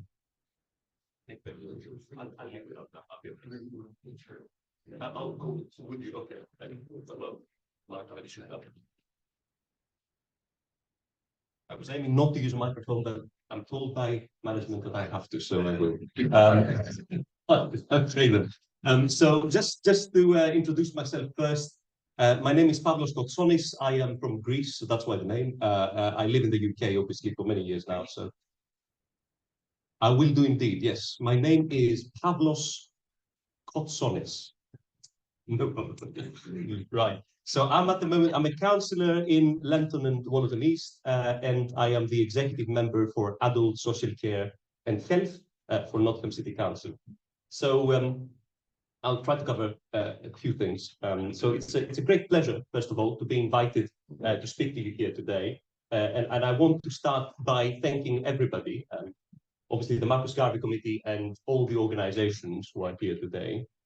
And I want to also thank staff, volunteers, paid and unpaid carers, especially for the immense work that everyone does. And it is true that no matter what challenges we might face nationally or even locally, it is indeed the values and dedication of those people who run our services and services like yours that keep so many people safe from harm and add values to the people's lives that we serve. Now, today, I'll discuss some of the work that's happening in Nottingham City Council, but I'd like to begin by addressing the significant challenges we face, both nationally as well as locally. So our biggest challenge is financial, and the City Council is facing at the moment a significant budget gap of £69 million in the fiscal year 25-26. Over recent years, Nottingham has seen a growing number of elderly adults requiring care, and the complexity of their needs has also increased. Furthermore, our city sees a lower healthy life expectancy and higher levels of deprivation. Now, that means that people require our services for longer than other places. It is our duty to provide for all vulnerable adults who are in need of support, despite the ongoing financial constraints. We have inherited an economy in crisis, and this is due to a large extent of fiscal carelessness from the previous government. Take, for instance, the previous government's pledge to build 40 new hospitals by 2030.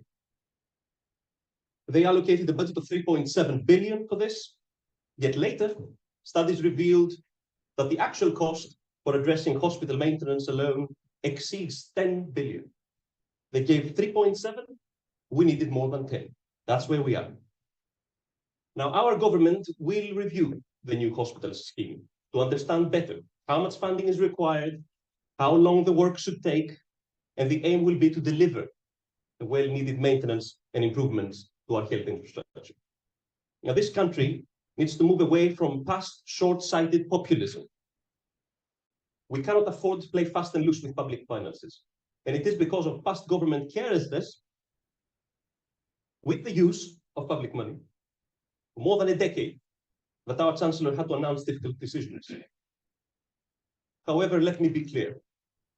Whilst tough choices will have to be made, our commitment to improving adult social care needs to remain strong.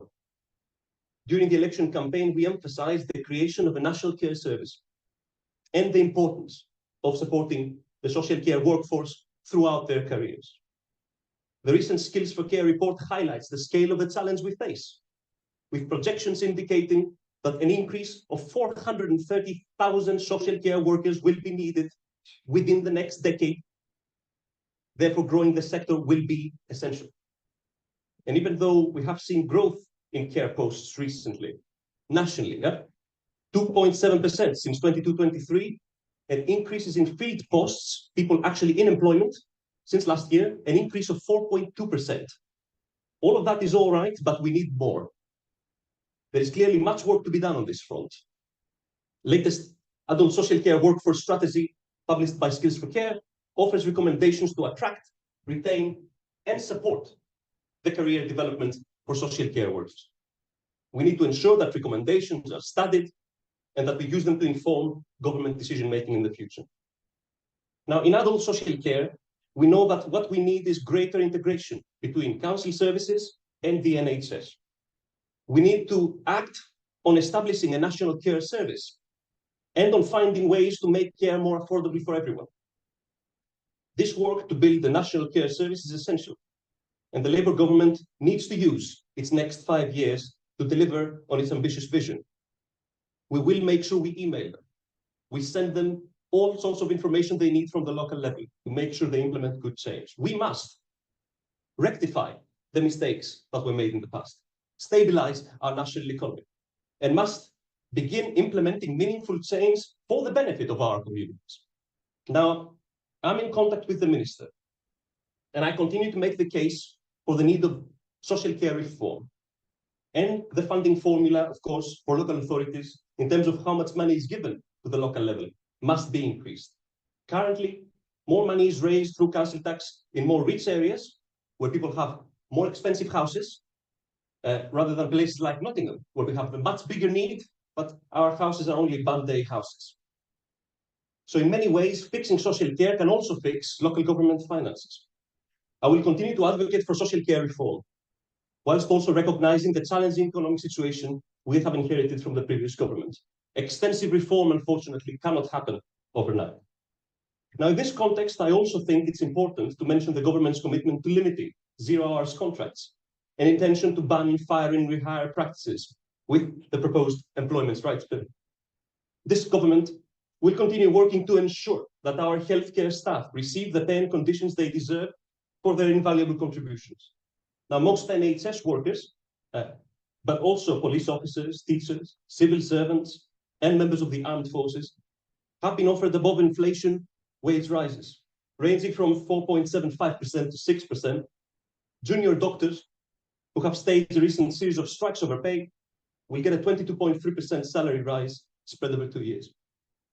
The government has pledged to review the carers allowance for unpaid carers and to introduce a fair pay agreement for the care industry. And even though the fiscal pressures the government is facing meant that schemes such as the Adult Social Care Training and Development Scheme cannot continue, the government's commitment towards the care certificates, the care workforce pathway, and learning disability and autism training remains strong and needs to remain strong. We cannot look away from the fact that currently only 42% of care workers nationally hold a level 2 qualification. So the government needs to do more work to increase the number of qualified care professionals. We will keep making that case with the government. Wes Streeting, our Health Secretary, has made it clear that we must move away from a begging bowl mentality. Health and social care should be viewed as part of the core economy, with the social care sector contributing around £60 billion more than agriculture and utilities. It's time we recognize this industrial sector in its own right. This Labour government is dedicated to modernising public services, improving systems and processes, improving terms for our healthcare staff, and reducing NHS waiting lists. I would like now to make reference to some of the work of adult social care here locally in Nottingham. So at the local level, in adult social care, we are working tirelessly to enhance service provision and to transform services in line with the Better Lives, Better Outcomes framework, which you might have heard. So we are focused on improving outcomes for our vulnerable population by helping people live more independent lives. Places like Parker's Garvey Centre, Day Centre, and respite services for carers around the city, schemes like Shared Lives, they're all instrumental to achieving those goals. Rebuilding our prevention, which was severely cut during the past 13 years. It is crucial. All of this is crucial to improving our offer as well. In the past 3 months, we've launched a 12-year mental health reablement service to address waiting lists in mental health services. We've also employed the community coordinator team to generate activity in our community centres. And new prevention officers are now also providing a door-to-door service to enhance resilience and independence, reducing the demand for adult assessments. Additionally, we've commissioned 2 companies to help clear backlogs in care package reviews and ensure that care plans are up to date for people whose circumstances might have changed. We also continue building our strength-based culture amongst our care work staff, the social cares, whereby we assess people's needs and we don't simply think about the risks, but also explore opportunities of how we can make sure people are more independent. Work is ongoing to streamline our pathways, including improvement in hospital discharge processes and our reablement service and efforts to reduce waiting lists for OT assessments and adaptation services, which are a challenge at the moment. We want to ensure better assistive technology is in place to enable people to control their own lives. And we want to explore opportunities to simplify processes, to allow carers to spend more time tending to people's needs rather than performing admin functions. Now, our duty and our passion is to safeguard the lives of the vulnerable population from all backgrounds and to ensure they live long, fulfilling lives. We are committed to protecting everyone from abuse and neglect. And it is because of the good work of organizations like yours that we manage referrals well and we make lives better. Now, before I close, just wanted to say, we're not there yet. We're not there yet. There's a lot of work to be done. And I really wish that I was getting better news from the National Front to be able to come here and give better indications about how we're going to make sure that the care sector flourishes. Now, we will keep talking to the minister, we will keep talking to the care minister as well, Stephen Kinnock, and try to get the best deal we can for Nottingham and nationally. It is a difficult time, but we need to all work hard, lobby the government in the community, lobby us, councillors, lobby the government directly. Let's get the change we need. Thank you, everyone. Cool.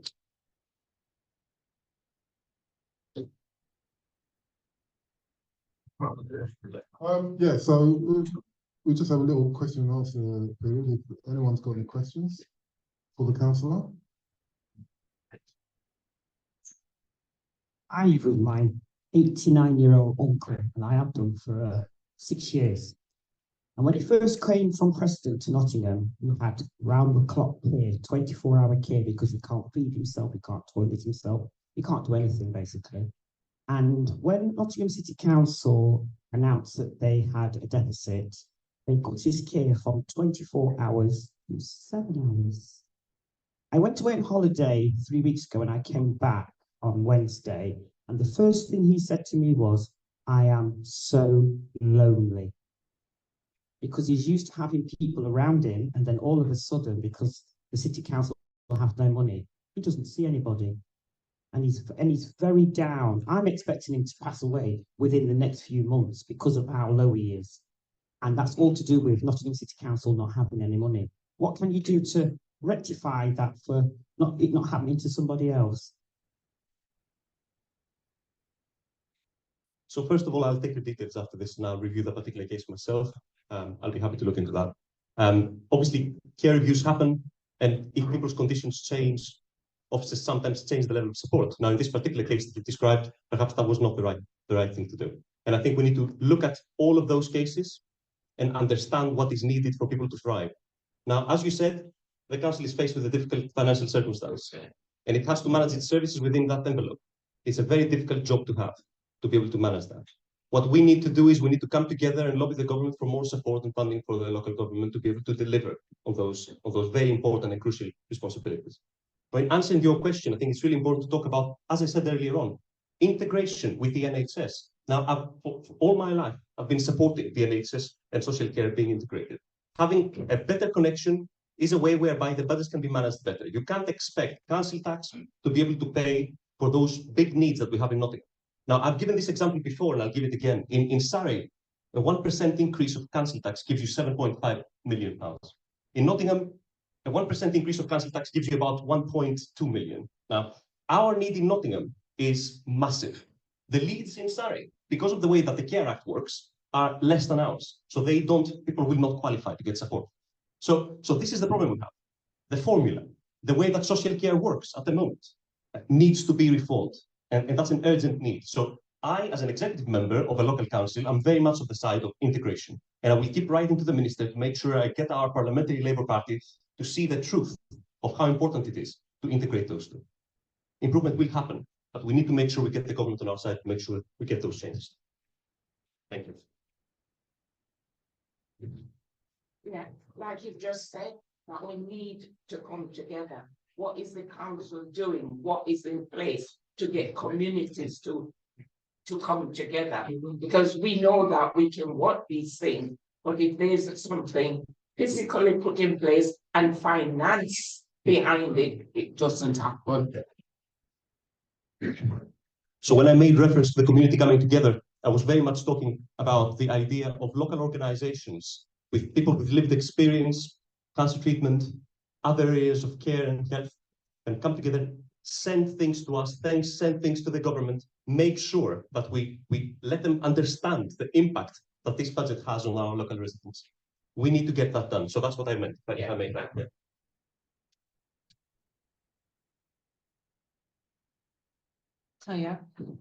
There are several, when we talk about health and social care, there are several factors that is specific to Nottingham itself. And we can't, you said it beautifully, and we can't ignore the fact that Nottingham is in a financial deficit, right? You said 65 million for 25 and 26, 2025, 26.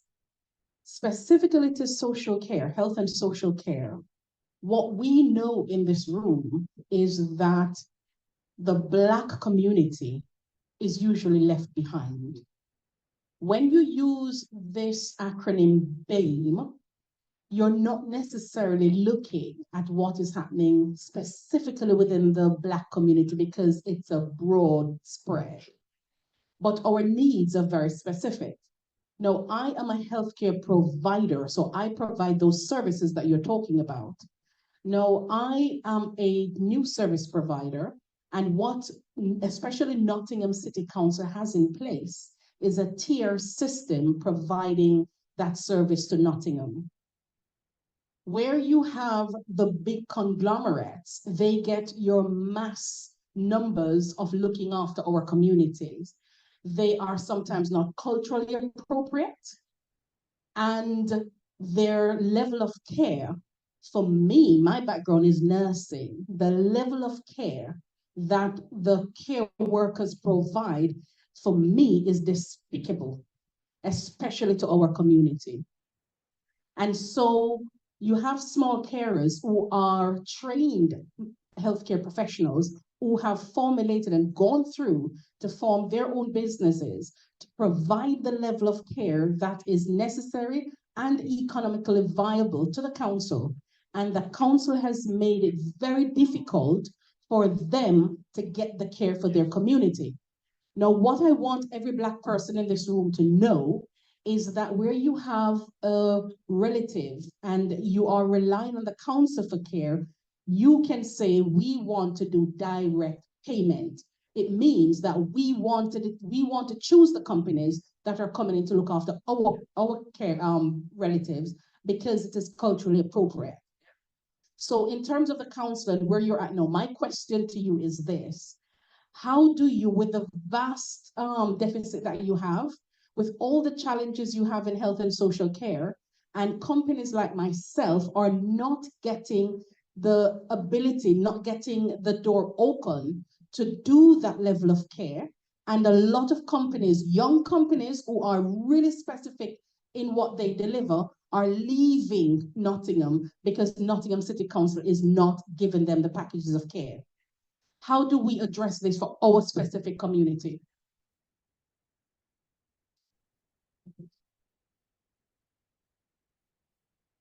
So obviously, services that are appropriate for all people need to be there. I'm myself an immigrant. I came from Greece. I wasn't born in this country.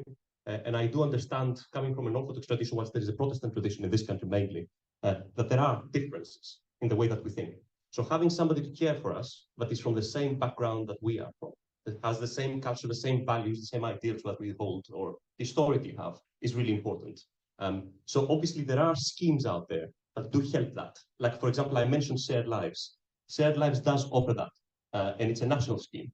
But as you said, there are a lot of Black businesses in particular that operate in the sector, and they need to be integrated in the way that this works. Now, I know that because my leader has actually made some strong points on that on offices internally. So I know that discussions are happening about how we can better integrate other businesses in there. Direct payments are actually a way that we use in terms of delivering those services. And some of those people who get those direct payments will choose, as you said, the businesses that they go to. That's another way of doing it. But it is about visibility. It is about transparency. So I would welcome you to obviously get in touch with me if you have any issues in terms of not getting referrals in, all of that. So do get in touch. I mean, I have some other groups that came up as well. Yeah. This is the last question. It's the last question, just picking up on that point. Just picking up on that point, I just wanted to ask, from your understanding, what this is all to do with contracting and the way that you set up those contracts. And I think there is a problem and the length of time that it takes, and it's not responsive. So have you, in your role, are you going to be looking specifically at the contracting processes and what's in place so that the smaller, more specific tailored companies can actually function? So right. So usually our role as executive members, it doesn't involve specific looking at contracts. Whilst that is the case, our officers do that. So we can obviously raise the attention of officers to specific sectors or companies that don't get the right level of support, to then look at those contracts and see if it's possible to put them there. So I can't offer a specific response to that, but there is work happening on that field. So I'll just leave it there. Thank you. I think one of the points that comes out of that quite strongly is that we need to, as a community, make our voice heard. There's no point just expecting the councillors to take that on by themselves. So when the call comes out for people to sign petitions, protest, you know, don't leave it to someone else. It's us that need to do it, okay? So for those of you that weren't here before, you missed out. Chiedza opened the meeting for us with a couple of songs, and she's got one more song to give to us.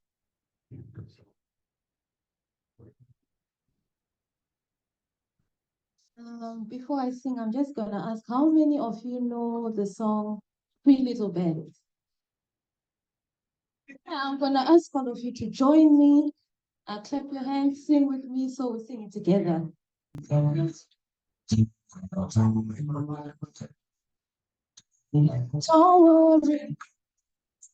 about a thing, 'cause every little thing gonna be alright. Singing, don't worry about a thing, 'cause every little thing is gonna be alright. Rise up this morning, now with the rising sun. Three little birds pitch by my doorstep, singing sweet songs, a melody pure and true. Saying, this is my message to you. Yeah, singing, don't worry about a thing, 'cause every little thing is gonna be alright. Singing, don't worry about a thing, 'cause every little thing is gonna be alright. Rise up this morning, my with the rising sun. Three little birds pitch from my doorstep, singing sweet songs, a melody's pure and true. Saying, this is my message to you. Hey, yeah, I'm singing, don't worry about a thing, 'cause every little thing is gonna be alright. I'm singing, don't worry about a thing, 'cause every little thing is gonna be alright. I'm singing, don't worry about a thing, 'cause every little thing is gonna be alright. Singing, don't worry about a thing, 'cause every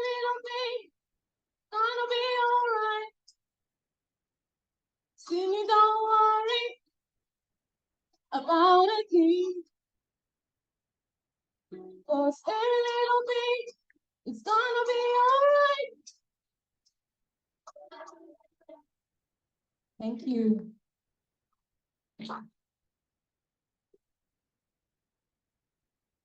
Rosemary, I think, has something that she'd like to present. So Rosemary's a member of our Marcus Garvey group committee. And I have been sitting there a few weeks because I am a carer, a career carer for 20 years, having come back from the Caribbean where I was a teacher and taking one look at the schools and saying, that's no place for me. I have been a career carer for 20 years. Where is our status? Where is our recognition? How are we going to give the people who are willing to spend their free hours morning, lunchtime, tea time, and night time to the needs that our respected representative just indicated to us, as if we don't know? Have this novel. I would be very pleased if anybody wants a copy and wants to read it. It is available on Amazon, I understand. The novel is the life of a professional carer. Of course, there is invented connections in it, which bring it up to date even more. But this is just a very little bit of what is very real for those who spend their days caring in other people's families. This is the daughter of the voice of the story. She prattled along as she came up the path in true concentration. You see that window? I can climb in there if Mummy's gone out or she hasn't left the key. She holds me on her shoulders and I get over so tall enough so I can reach the sill. You want me to show you? The man's voice replied, maybe we don't need to. Maybe she's here. I couldn't hold back anymore. I was at the door and she was in my arms, gloriously warm and comfortingly alive, dispelling fears of mortality and incarceration, chasing suspicion and unfounded accusations to their destination in unfocused memories. The gentleman the child is with is a social worker. He says, you work on social hours. All the better to have quality time with my children. You rely on your elder daughter for unpaid, unqualified childcare. She's available to take the qualification. She's neither work nor studies at the moment. Basic wage is £9 plus an hour. I know. I work for that myself. Hardly worth it if it's the total pay I get for my job, isn't it? And where's the tax to come from? To pay the employer's share of it. Exactly. So you can't afford to work, announced the social worker, getting up as if he'd discharged his duty, and Constance was to follow him out. She hasn't finished her cereal, I told him calmly. And you haven't started your environmental assessment. Okay, I'll have that drink that you offered me. Can you make it coffee? And then, we don't have what you're asking for. I am double divorced and loving freedom. And Tanya's a young girl just out of FE with her whole life before her. Why would she want to clutter it up with men at this stage? He had the grace to look embarrassed and then sought to sting me back. Yes, there are irregularities about your home life. Constance has mentioned the absence of keys and the dangerous incidents of her climbing through upstairs windows. I'd had enough. I reached for my phone and clicked it to my lawyer. If you want to know how it goes, read the book. Nice one, Rosemary.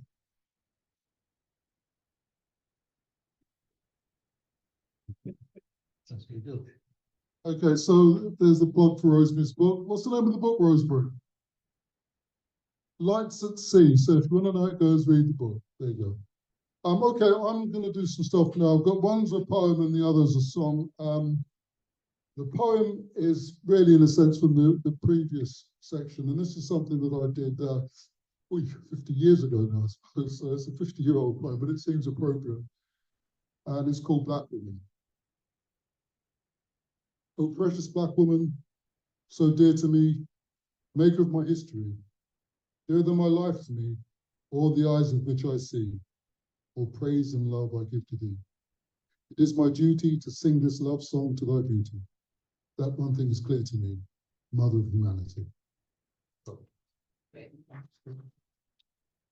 And this other's a song, it's from something called Carmen Jones, which was originally Carmen. Carmen Jones is like a black version, and this was when the black cinema was thriving in the States. And, I'll just start off. Thanks a lot, it sure is nice to be where I can see so many friends of mine. How have I been doing? How have I been doing? If you really want to know the truth, I'm doing fine. 17 decisions in a row, and only 5 on points. The rest were all KO. Murphy and Johnson, Jackson and Bronson, one by one they come, and one to dream and they go. How's it done? You ask me, how's it done? I've got a trainer man that taught me all I know. Sure feels good to have him in my corner. Hear his voice, a whispering low. Big man, remember, big man, remember. Stand up and fight until you hear the bell. Stand toe to toe, trade blow for blow.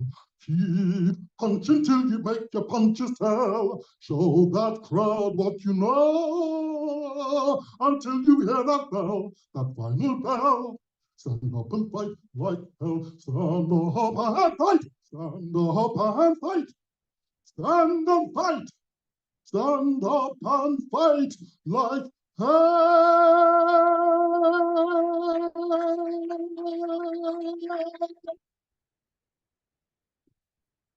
Okay. Okay, we're going to have another 3 speakers, and then Colin has a special section. Okay, I'd like to introduce you to Penny Siebert. And she works with Nottingham University, Nottingham University, and I'm sure she'll explain exactly what she does. So what we just had was a fine example of the kind of work that I'm involved with or would like to do more of. I'll just go very quickly. I'm an academic. I do and started off in public health. So I spent a lot of time working across the region. It was very interesting. I noticed the council was wrong, but it's very interesting because you'll see my age. I'm not as young as I look. Yeah. Anyway, but I was around when public health was part of the health service and worked very strongly with the social services and worked with the NHS, and we had a strong links, and everything was done, particularly in this region. And that thing about contracting, it just really bugging me, is really down to their rules and regulations about how they set up the contracting. And in the past, it was linked to needs and assessments, and it was a strong kind of drive under the the Labour government at the time, to make sure those links were together. So my work in a way is part of that. But I decided that I was sick and tired of trying to get funding from local authorities, funding from, I did a lot of work with NHS around needs assessments, evaluation of services, and then a lot of the time, those reports were put away and they never saw the light of day. So I thought, actually, I'm going to change. And I've started to do work that's more community-based, more around raising consciousness. So my sort of background, I grew up in South America, Guyana. So a lot of my thinking is based on the Latin American socialist model of how do we raise consciousness of the community. And it's down to the communities to start to raise their own awareness and consciousness and taking control. So one of the things I had noted down when I was talking is about how do we do that? The prevailing ways of doing everything, and what I've worked out as I've been in academia as an older Black woman, I call myself a feral granny, because basically we don't want to be domesticated anymore. We're there about, and I want to bring about a decolonized perspective of how we do work, how we work with communities, and that we have, we should be working with our own communities to bring their concerns to power. How do we do that? Now, I did many years ago started to work in suicide prevention, and I got very sad about some of the stories I heard. So I decided I want to do what I call happy research, because I realized that if we have song, and we have poetry, and we have art, we end up with people coming together. And I know there were a few people who came to the community, the mental health. I think we got people to start to draw their rivers of experience. We were asked, I think Clive was asked to do a set of focus groups looking at why members of the Black community don't access services, mental health services. And he called me up. I tend to hide in my office. And he called and he said, oh, can you do something? I said, yes, but I'd like to do something that's will appeal to the community, not the prescribed approaches that we're supposed to use in academia. So what I did, we came and we did just got people around to do drawings. You were the nurse. And we were only meant to do 5 workshops. And then Clive kept calling every couple of saying, oh, can you do another one? So meant to be doing this because if as an academic in the university, you're meant to have research to pay for your time. So we kind of played around with it so that we could still do it and still produce some academic outputs to make the university happy.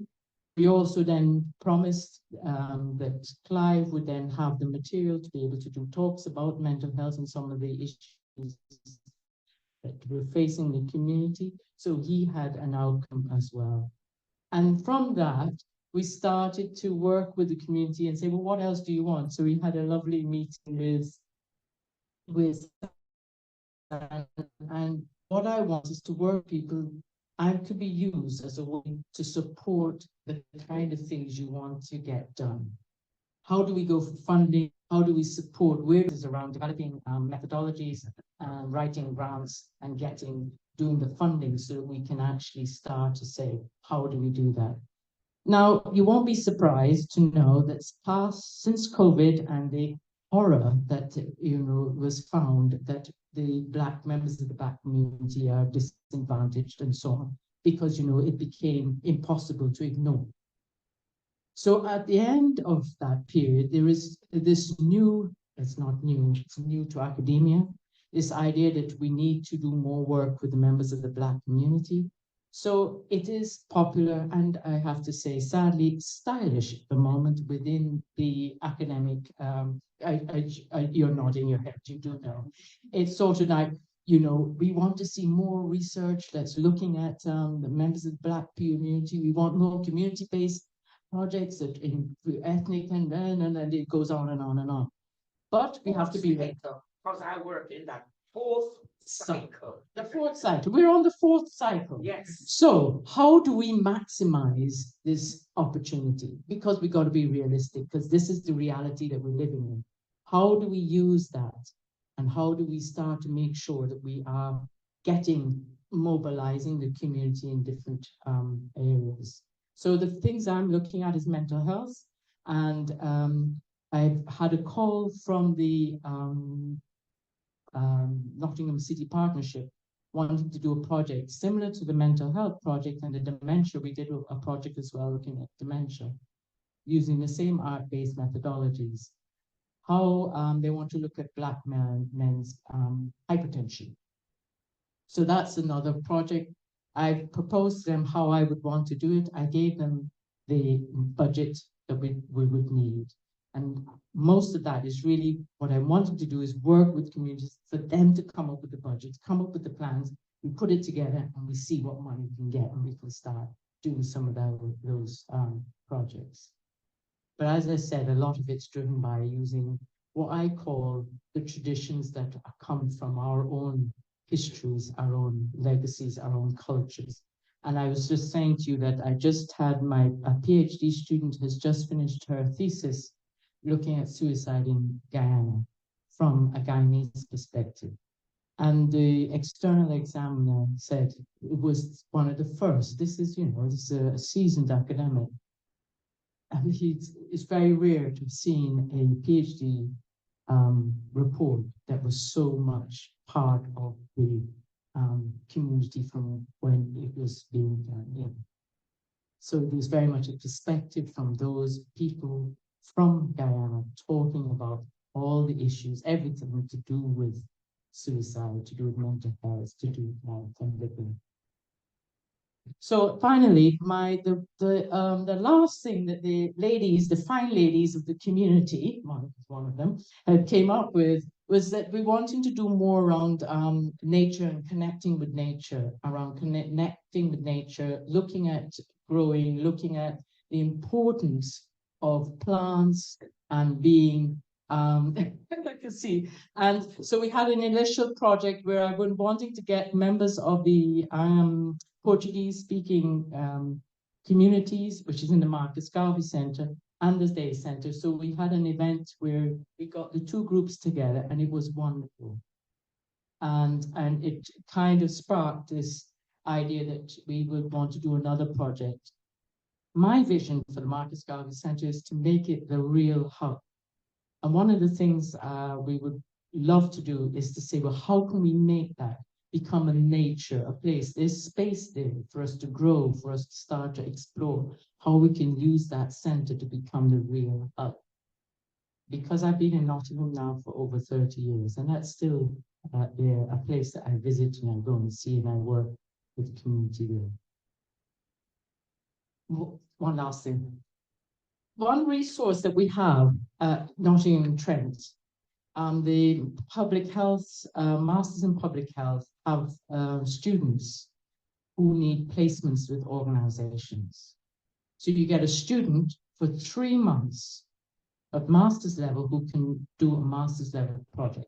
Now I'm on hand if people want to kind of work up a project with me that we want to present, to say, can we have a student come and do something, write a report, do your evaluation, start to look at some of your data and look at that. So that's a resource. And I keep saying this to people and they don't seem to use it. But I know Clive now does. He keeps demanding 2 or 3 each year. So, so that's a resource for the organizations to think about, that there are also undergraduate students who have 150 hours to do some work volunteer. So you've got students who are going to come, who are going to be able to do some of the things. And it gives them experience, gives them an opportunity to learn more about the community.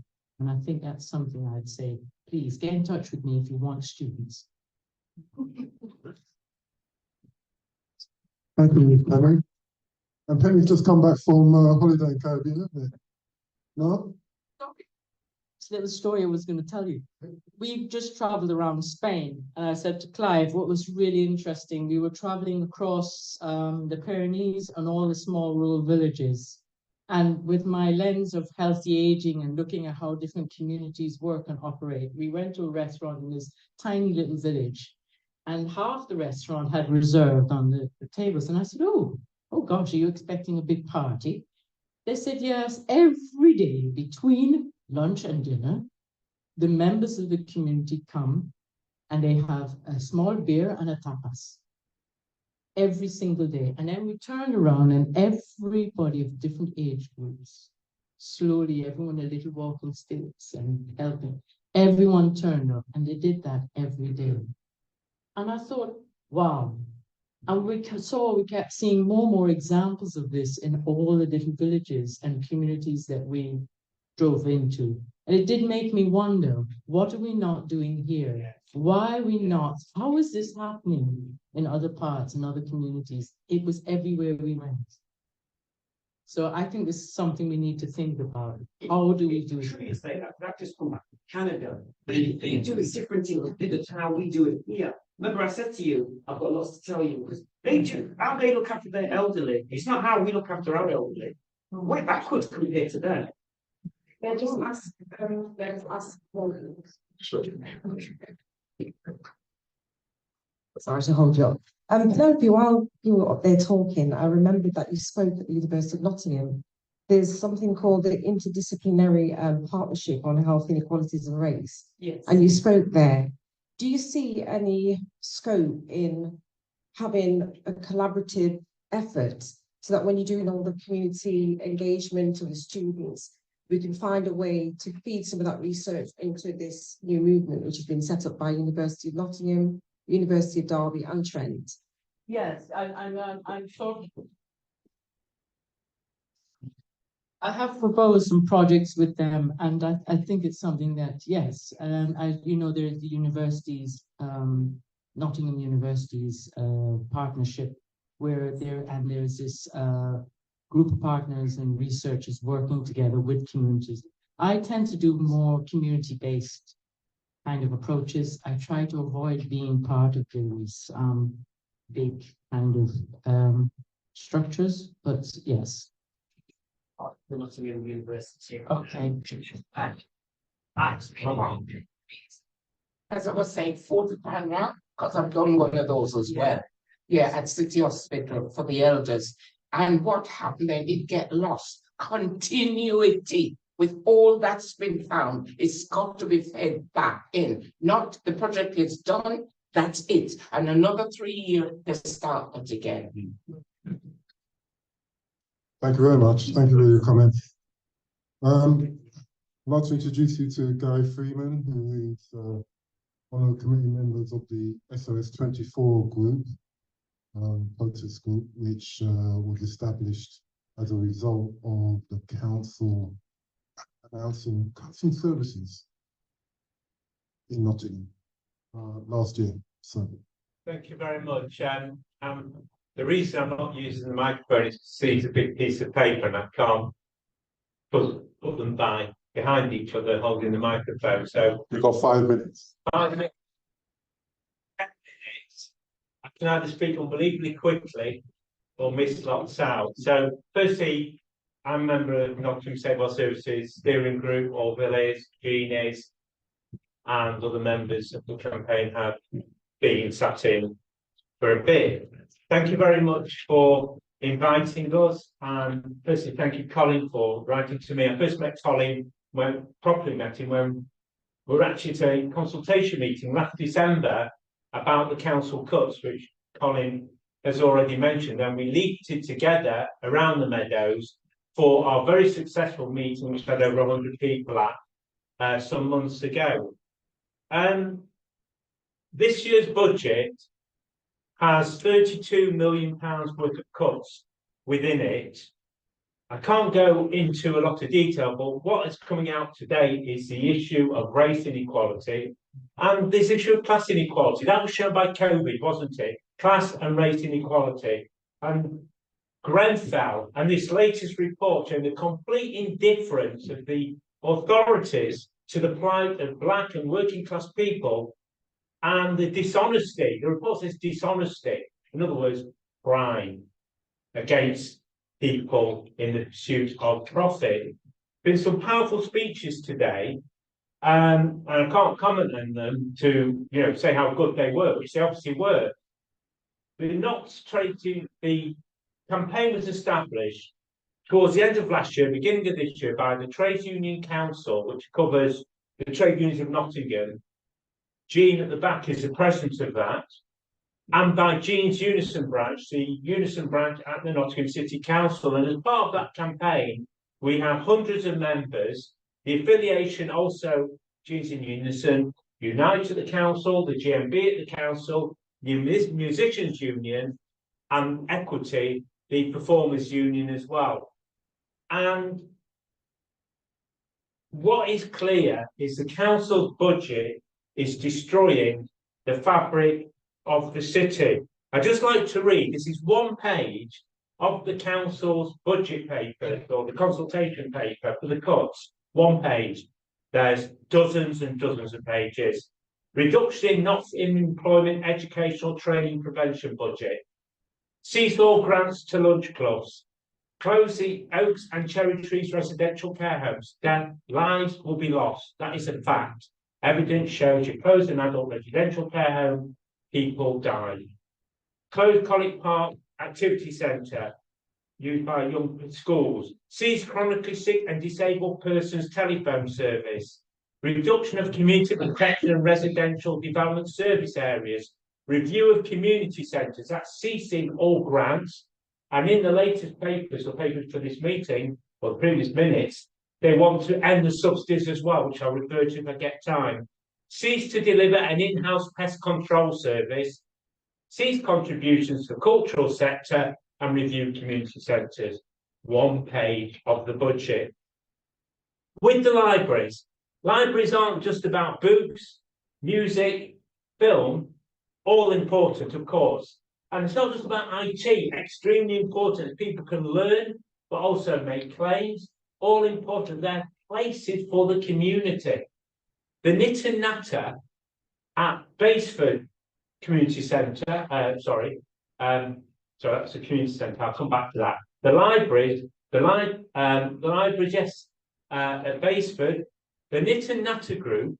One of the knitters knits clothes for children who've died in childbirth, so they can have something to wear on their final journey.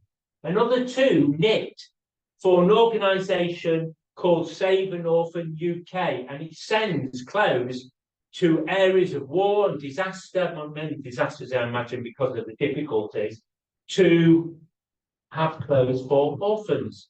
That's what is used libraries for. People use them for many other things. At least 2 of the 4 libraries threatened with closure. 4 have been threatened with closure. 2 were actually part funded by the miners in the early 1900s.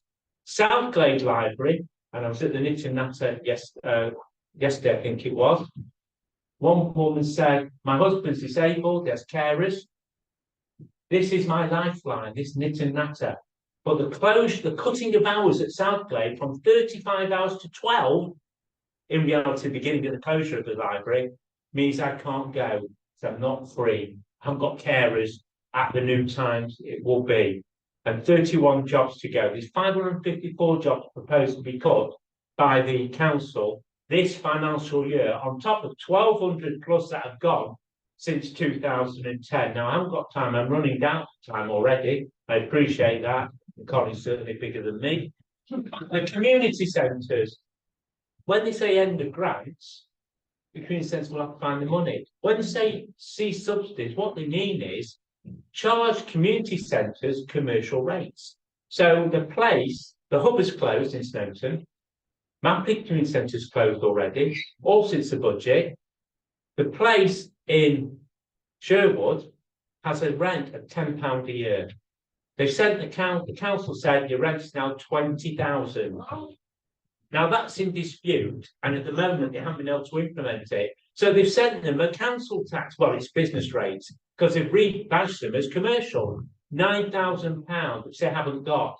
And unbelievably, the council is taking the community centre to court on Wednesday this week. Magistrates Court, Carrington Street will be there, protesting outside. Come and join us, 1:45, 1:45. Going further on, I have to skip a few things. The council's had its funding cut by the government. The council was completely correct on that. Of course they have. Wrongly. The government, from 2013 to 2023-4, the grant was about 127 million a year, the main grant. It's reduced to 30. So it's roughly £1 billion, give or take, in the course of 10 years. But rather than stand up for the residents, the council has just passed on the cuts. Rather than saying to Jean and the other union activists at the council, as the members, won't make any cuts, we'll fight with you against the government's underfunding and with the local community for the money like Liverpool did in the 80s. What they've done is pass them on. Nottingham City Council dismissed its whole workforce over 10 years ago if they didn't sign reduced terms and conditions. You were there, Jean was there. Before any other council did, before some of the worst employees have done it, private employers, at the same time they withheld incremental pay increases. 3 courts found against the council, and they're still, this is over 6 years ago, they're still paying it back now, going to finish on this point. The council said, it's a very long sentence, which one sentence. The council said, we have to make cuts because if we don't, it'll be worse under the Tories. If we don't, the commissioners will come in. But they are talking about 69 million next year, that figure was mentioned, and 172 million over this year, next year, and the 2 years after. And they still got the commissioners, but they do have reserves. They could now use their reserves. The figures are on the back of the paper, but I won't repeat them. They could now say, we won't make any cuts this year, we'll lead the fight for more money. And shamefully, when they were asked by a member of the campaign, will you ask the new government, because in February and in March at their meeting said, when it's under the Labour government, it'll be good, it'll be better. Will you ask the Labour government for more money now? Negat Khan, the leader of the council, said no. We have to live within our means. And what that means is, with an underfunded council, more cuts, more austerity. So therefore, what is our conclusion? As in the words of the song at the beginning, if they go on like this, the city will rise. Change is going to come. That's why we organise. So therefore, I'd say, please get involved with our campaign, sign up at our table, and solidarity to the Marcus Garvey Action Group. Thank you. Thank you very much, Joe. Now, as I'd like to say, introduce Auvil Graham from the Stand Up to Racism group. This was a late entry because things that came along in the last couple of months actually made us think that, you know, this is a very important community message that needs to be said. So, on behalf of Stand Up to Racism, good afternoon. So, Colin's obviously referring to the disgusting scenes that we've seen across the country as a result of, not as a result of 3 young girls being murdered, but as a result of the far right scum using that opportunity or abusing that opportunity to take to the streets and spread their hatred. So I'm here to tell you about Stand Up to Racism and the work that we do. So Stand Up to Racism is a grassroots movement dedicated to challenging racism in all its forms and building a society based on equality and justice for all. So it's what it says on the tin. In a world where racial prejudice and inequality still exist, and the far right are making gains politically across Europe and threatening the safety and well-being of people of colour in this country, including right here in Nottingham, our work in the fight against racial discrimination is essential. I've been a member of Stand Up to Racism for about 6 years and currently hold the position of trade union organiser. And I'll tell you a little bit about the work that we've been doing. So Stand Up to Racism was formed in 2013 to combat rising racial tensions and xenophobia, both in the UK and internationally. Those tensions were escalated in the run-up to the 2016 EU referendum, by right-wing rhetoric about closing borders. But we know that closing borders was code for reducing the number of non-white people in this country. Politicians in the far right conveniently ignore the fact that if they hadn't invaded our homelands, we wouldn't be here. We are here because you are there. So Stand Up to Racism is a prominent voice in the fight against racism, advocating for the rights of marginalised communities and standing up against racial discrimination, hate crimes, and anti-immigration sentiment. Our president is Diane Abbott, and we're supported by most of the big trade unions, such as Unite, Unison, the Communications Workers Union, Fire Brigades Union, GMB, and many others. Stand Up to Racism isn't the first anti-racism group in the UK, of course. Many were formed in the fight against the race hatred faced by people who were invited to come to rebuild Britain in the 1950s and 60s. And here in Nottingham, we had the West Indian Nationals Association, the National Association for Colour Development, Solidarity for the Protection Against Deprivation and Exploitation, the West Indian Students Association, which was mentioned earlier, and the Black People's Freedom Movement. These Black-led organisations were at the forefront of the fight against racism, while governments, mainstream political parties and trade unions were failing in their duty to promote good relations between all and to protect innocent people from discrimination and victimisation. Similar grassroots black groups existed in other cities as well, such as London, Manchester and Bristol. They were often supported by white allies who joined the fight against the racist attacks back in the day and do so now as anti-racists in their own right. Some of you will remember the rise of the National Front in the 1970s. The Anti-Nazi League was formed in 1977 by non-stream political activists to see off the National Front, and later Unite Against Fascism was formed and the battle against the BNP was formed. Stand Up to Racism was formed by founder members of the Anti-Nazi League and the Unite Against Fascism, many of whom are still very active now. We've been vocal against government policies that discriminate against ethnic minorities and immigrants. For example, we campaign against the hostile environment policy in the UK, which has led to unfair treatment of immigrants, and the deplorable Windrush scandal, where legal UK residents were wrongly detained, denied legal rights and benefits, and even deported. I've been told I've got to wind up. So I'm quickly going to have a look through these notes to see what might be most relevant. So we operate, Stand Up to Racism operates in towns and cities across Nottingham, and in here, we operate in towns and cities across the UK, and we do have a group, a very active group in Nottingham. And we work by mobilising communities, educating the public, pressurising private and public sector organisations to implement policies that promote racial equality, as opposed to the division promoted by mainstream politics.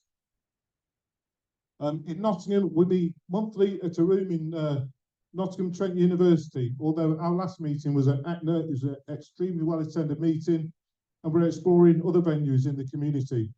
We have a presence at various events, including Nottingham Carnival, where we promote the message of racial equality and encourage people to get involved in activism against racism. We organise rallies and public meetings, and of course we organise at very short notice the counter demonstrations against the racists who came to Nottingham to spread their hatred.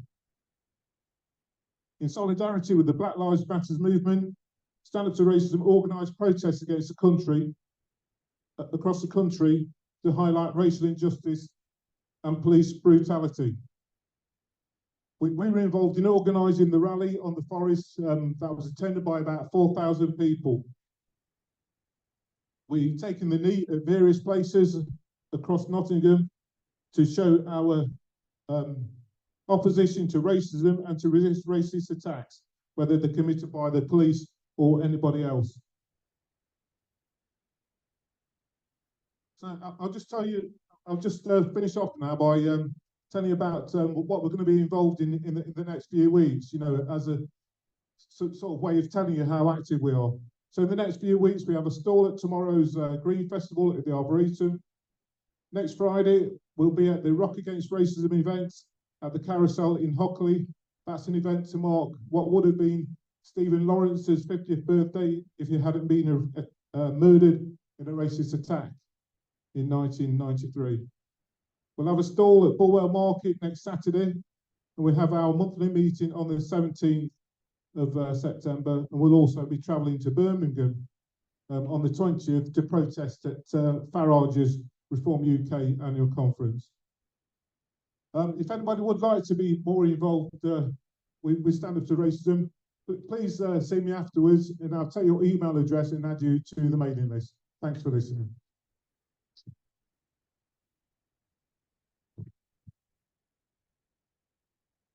We have a special interest, and this is, we're wrapping up now, so we've just got one last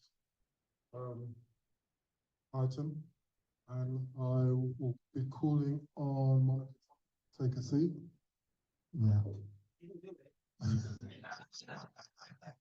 you sure you didn't do it? Because if you didn't do it, you shouldn't be here. We are publicly arraigning Monica. You are Miss Rinty's daughter. Miss Rinty fostered over 200 children in Nottingham. Wow, over 432 children in Nottingham. So Monica shared her childhood with 432 other children and her young womanhood, no doubt.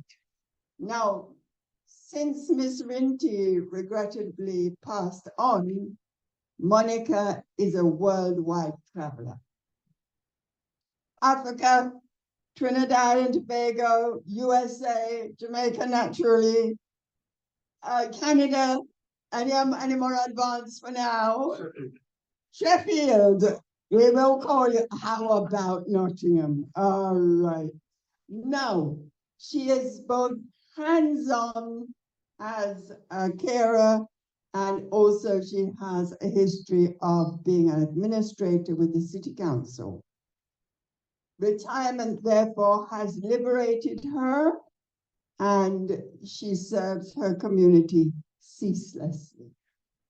She visits over 200 of our Caribbean elderly and takes them on trips. She is a mover and motivator at the Brickyard Elderly Group.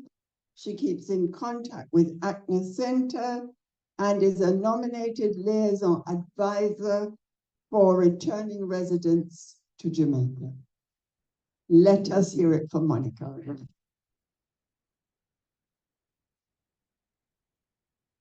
On behalf of the Marcus Garvey Action Group, I'd like to present you with this award in celebration of their life. Please accept this with thanks of the community. This is my son, my one son, and this is my eldest granddaughter. Let us start. This says, acknowledging with thanks Monica Tucker for her work with Nottingham's African Caribbean elderly community, September 2024. There you go.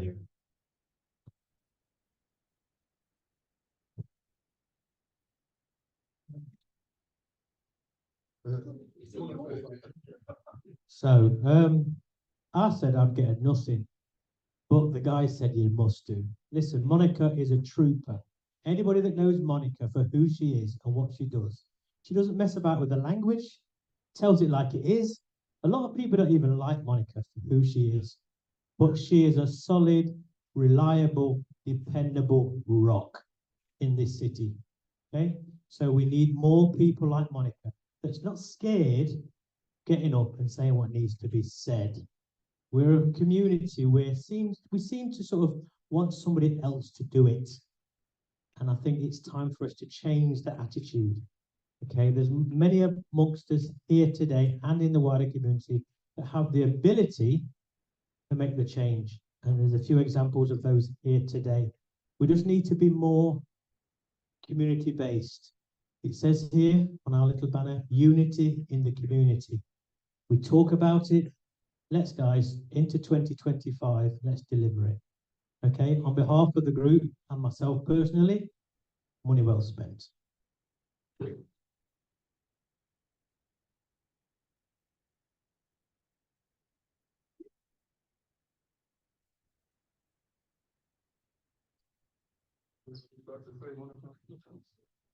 Yeah, I know a lot of you wondering where my hair's gone. I know none of you have said it yet, but I don't know if you know, but Leslie Davis was my partner, and he passed away about 6 weeks ago. And I'm also suffering with an underactive thyroid, and it makes your hair fall out. So my hair started to fall out just before Leslie died. And when I got back from Canada the other day, I thought to myself, you know something, shave it off. So that's what I've done. Shaved it off to start again. I'm not frightened of looking like a boy, as somebody told me today. That's fine. I'm embracing my naturalness, yeah? And I'd just like to say thank you to everybody that's made the effort to come today. It really, really does make me feel happy to know that there are a few more people in Nottingham that want to join our vision. Yeah, so thank you. And I hope you enjoyed the pea soup, and if there's any left, you can have it. Yeah, thank you. Well, friends, ladies and gentlemen, thank you. That wraps it up for us this year. And so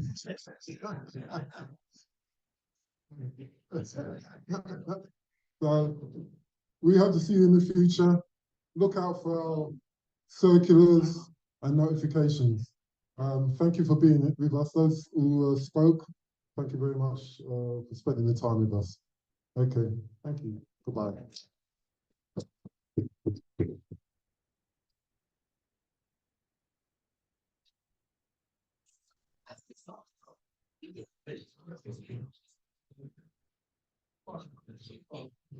Guys, before you all leave, could we have a group photograph? Okay. No, that's fine. That's fine. That's fine. I'll stay over here. Come on. They did the work. I'm just at the. Okay. Excuse me. Backside, innit? I'm a short guy. Rosie, where are you? Come on, girl. Let's have you. Instrumental in the team, you are. Yeah. No, just how are we doing this? Just us. Can we get the our banner in as well, please? That'd be handy. I can kneel down, you know, because I'm quite fit now. Fit, yes, fit. Thanks, Colin. I love him in a special kind of way. Yes. Sorry. I went in backside. You're not easy. What's you? Yeah, man.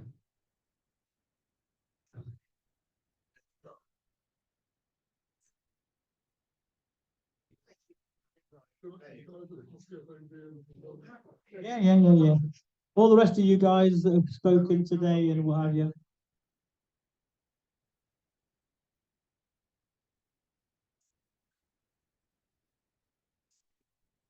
Whilst we're organising ourselves, just to let you know, I do salsa on a Sunday. So for those that want to attend our classes, do let me know.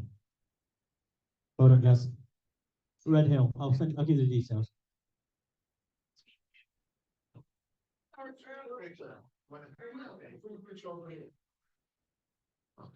Oh yeah, well done. Yeah, man.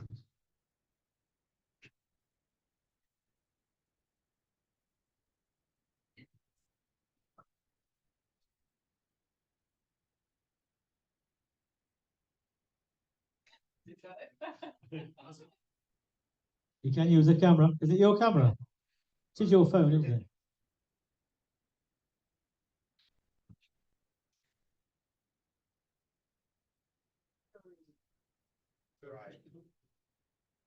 Thank you. Turn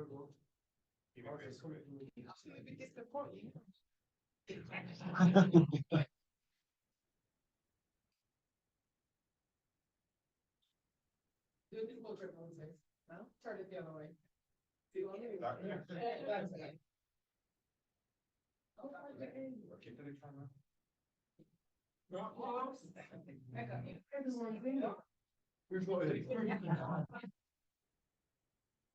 Breathe in.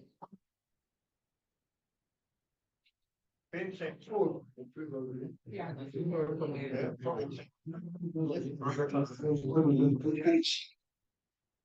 Pinch of pinch. Two. Yes. Yeah, done.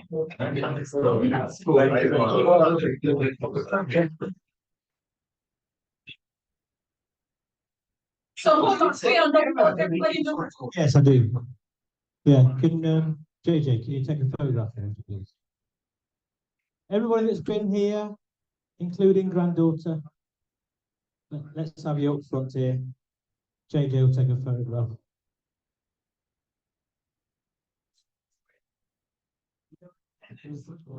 Miss Sharton.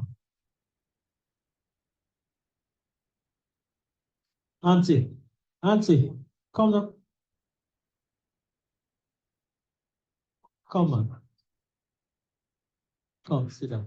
Rose, come on, let's have you. Come on, let's have you. Joe, come.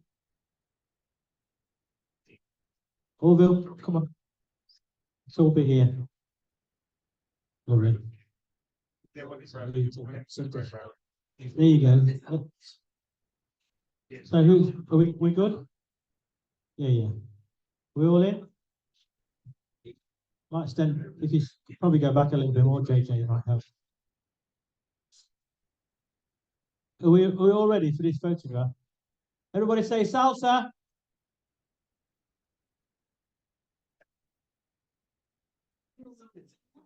Hang on a minute. Flowers, everything, yeah, man. You know you like flowers, Tux. What's up with you?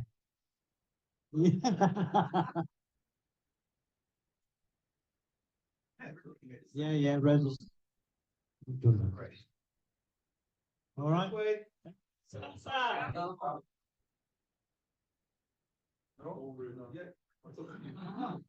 Thanks, JJ. Wow.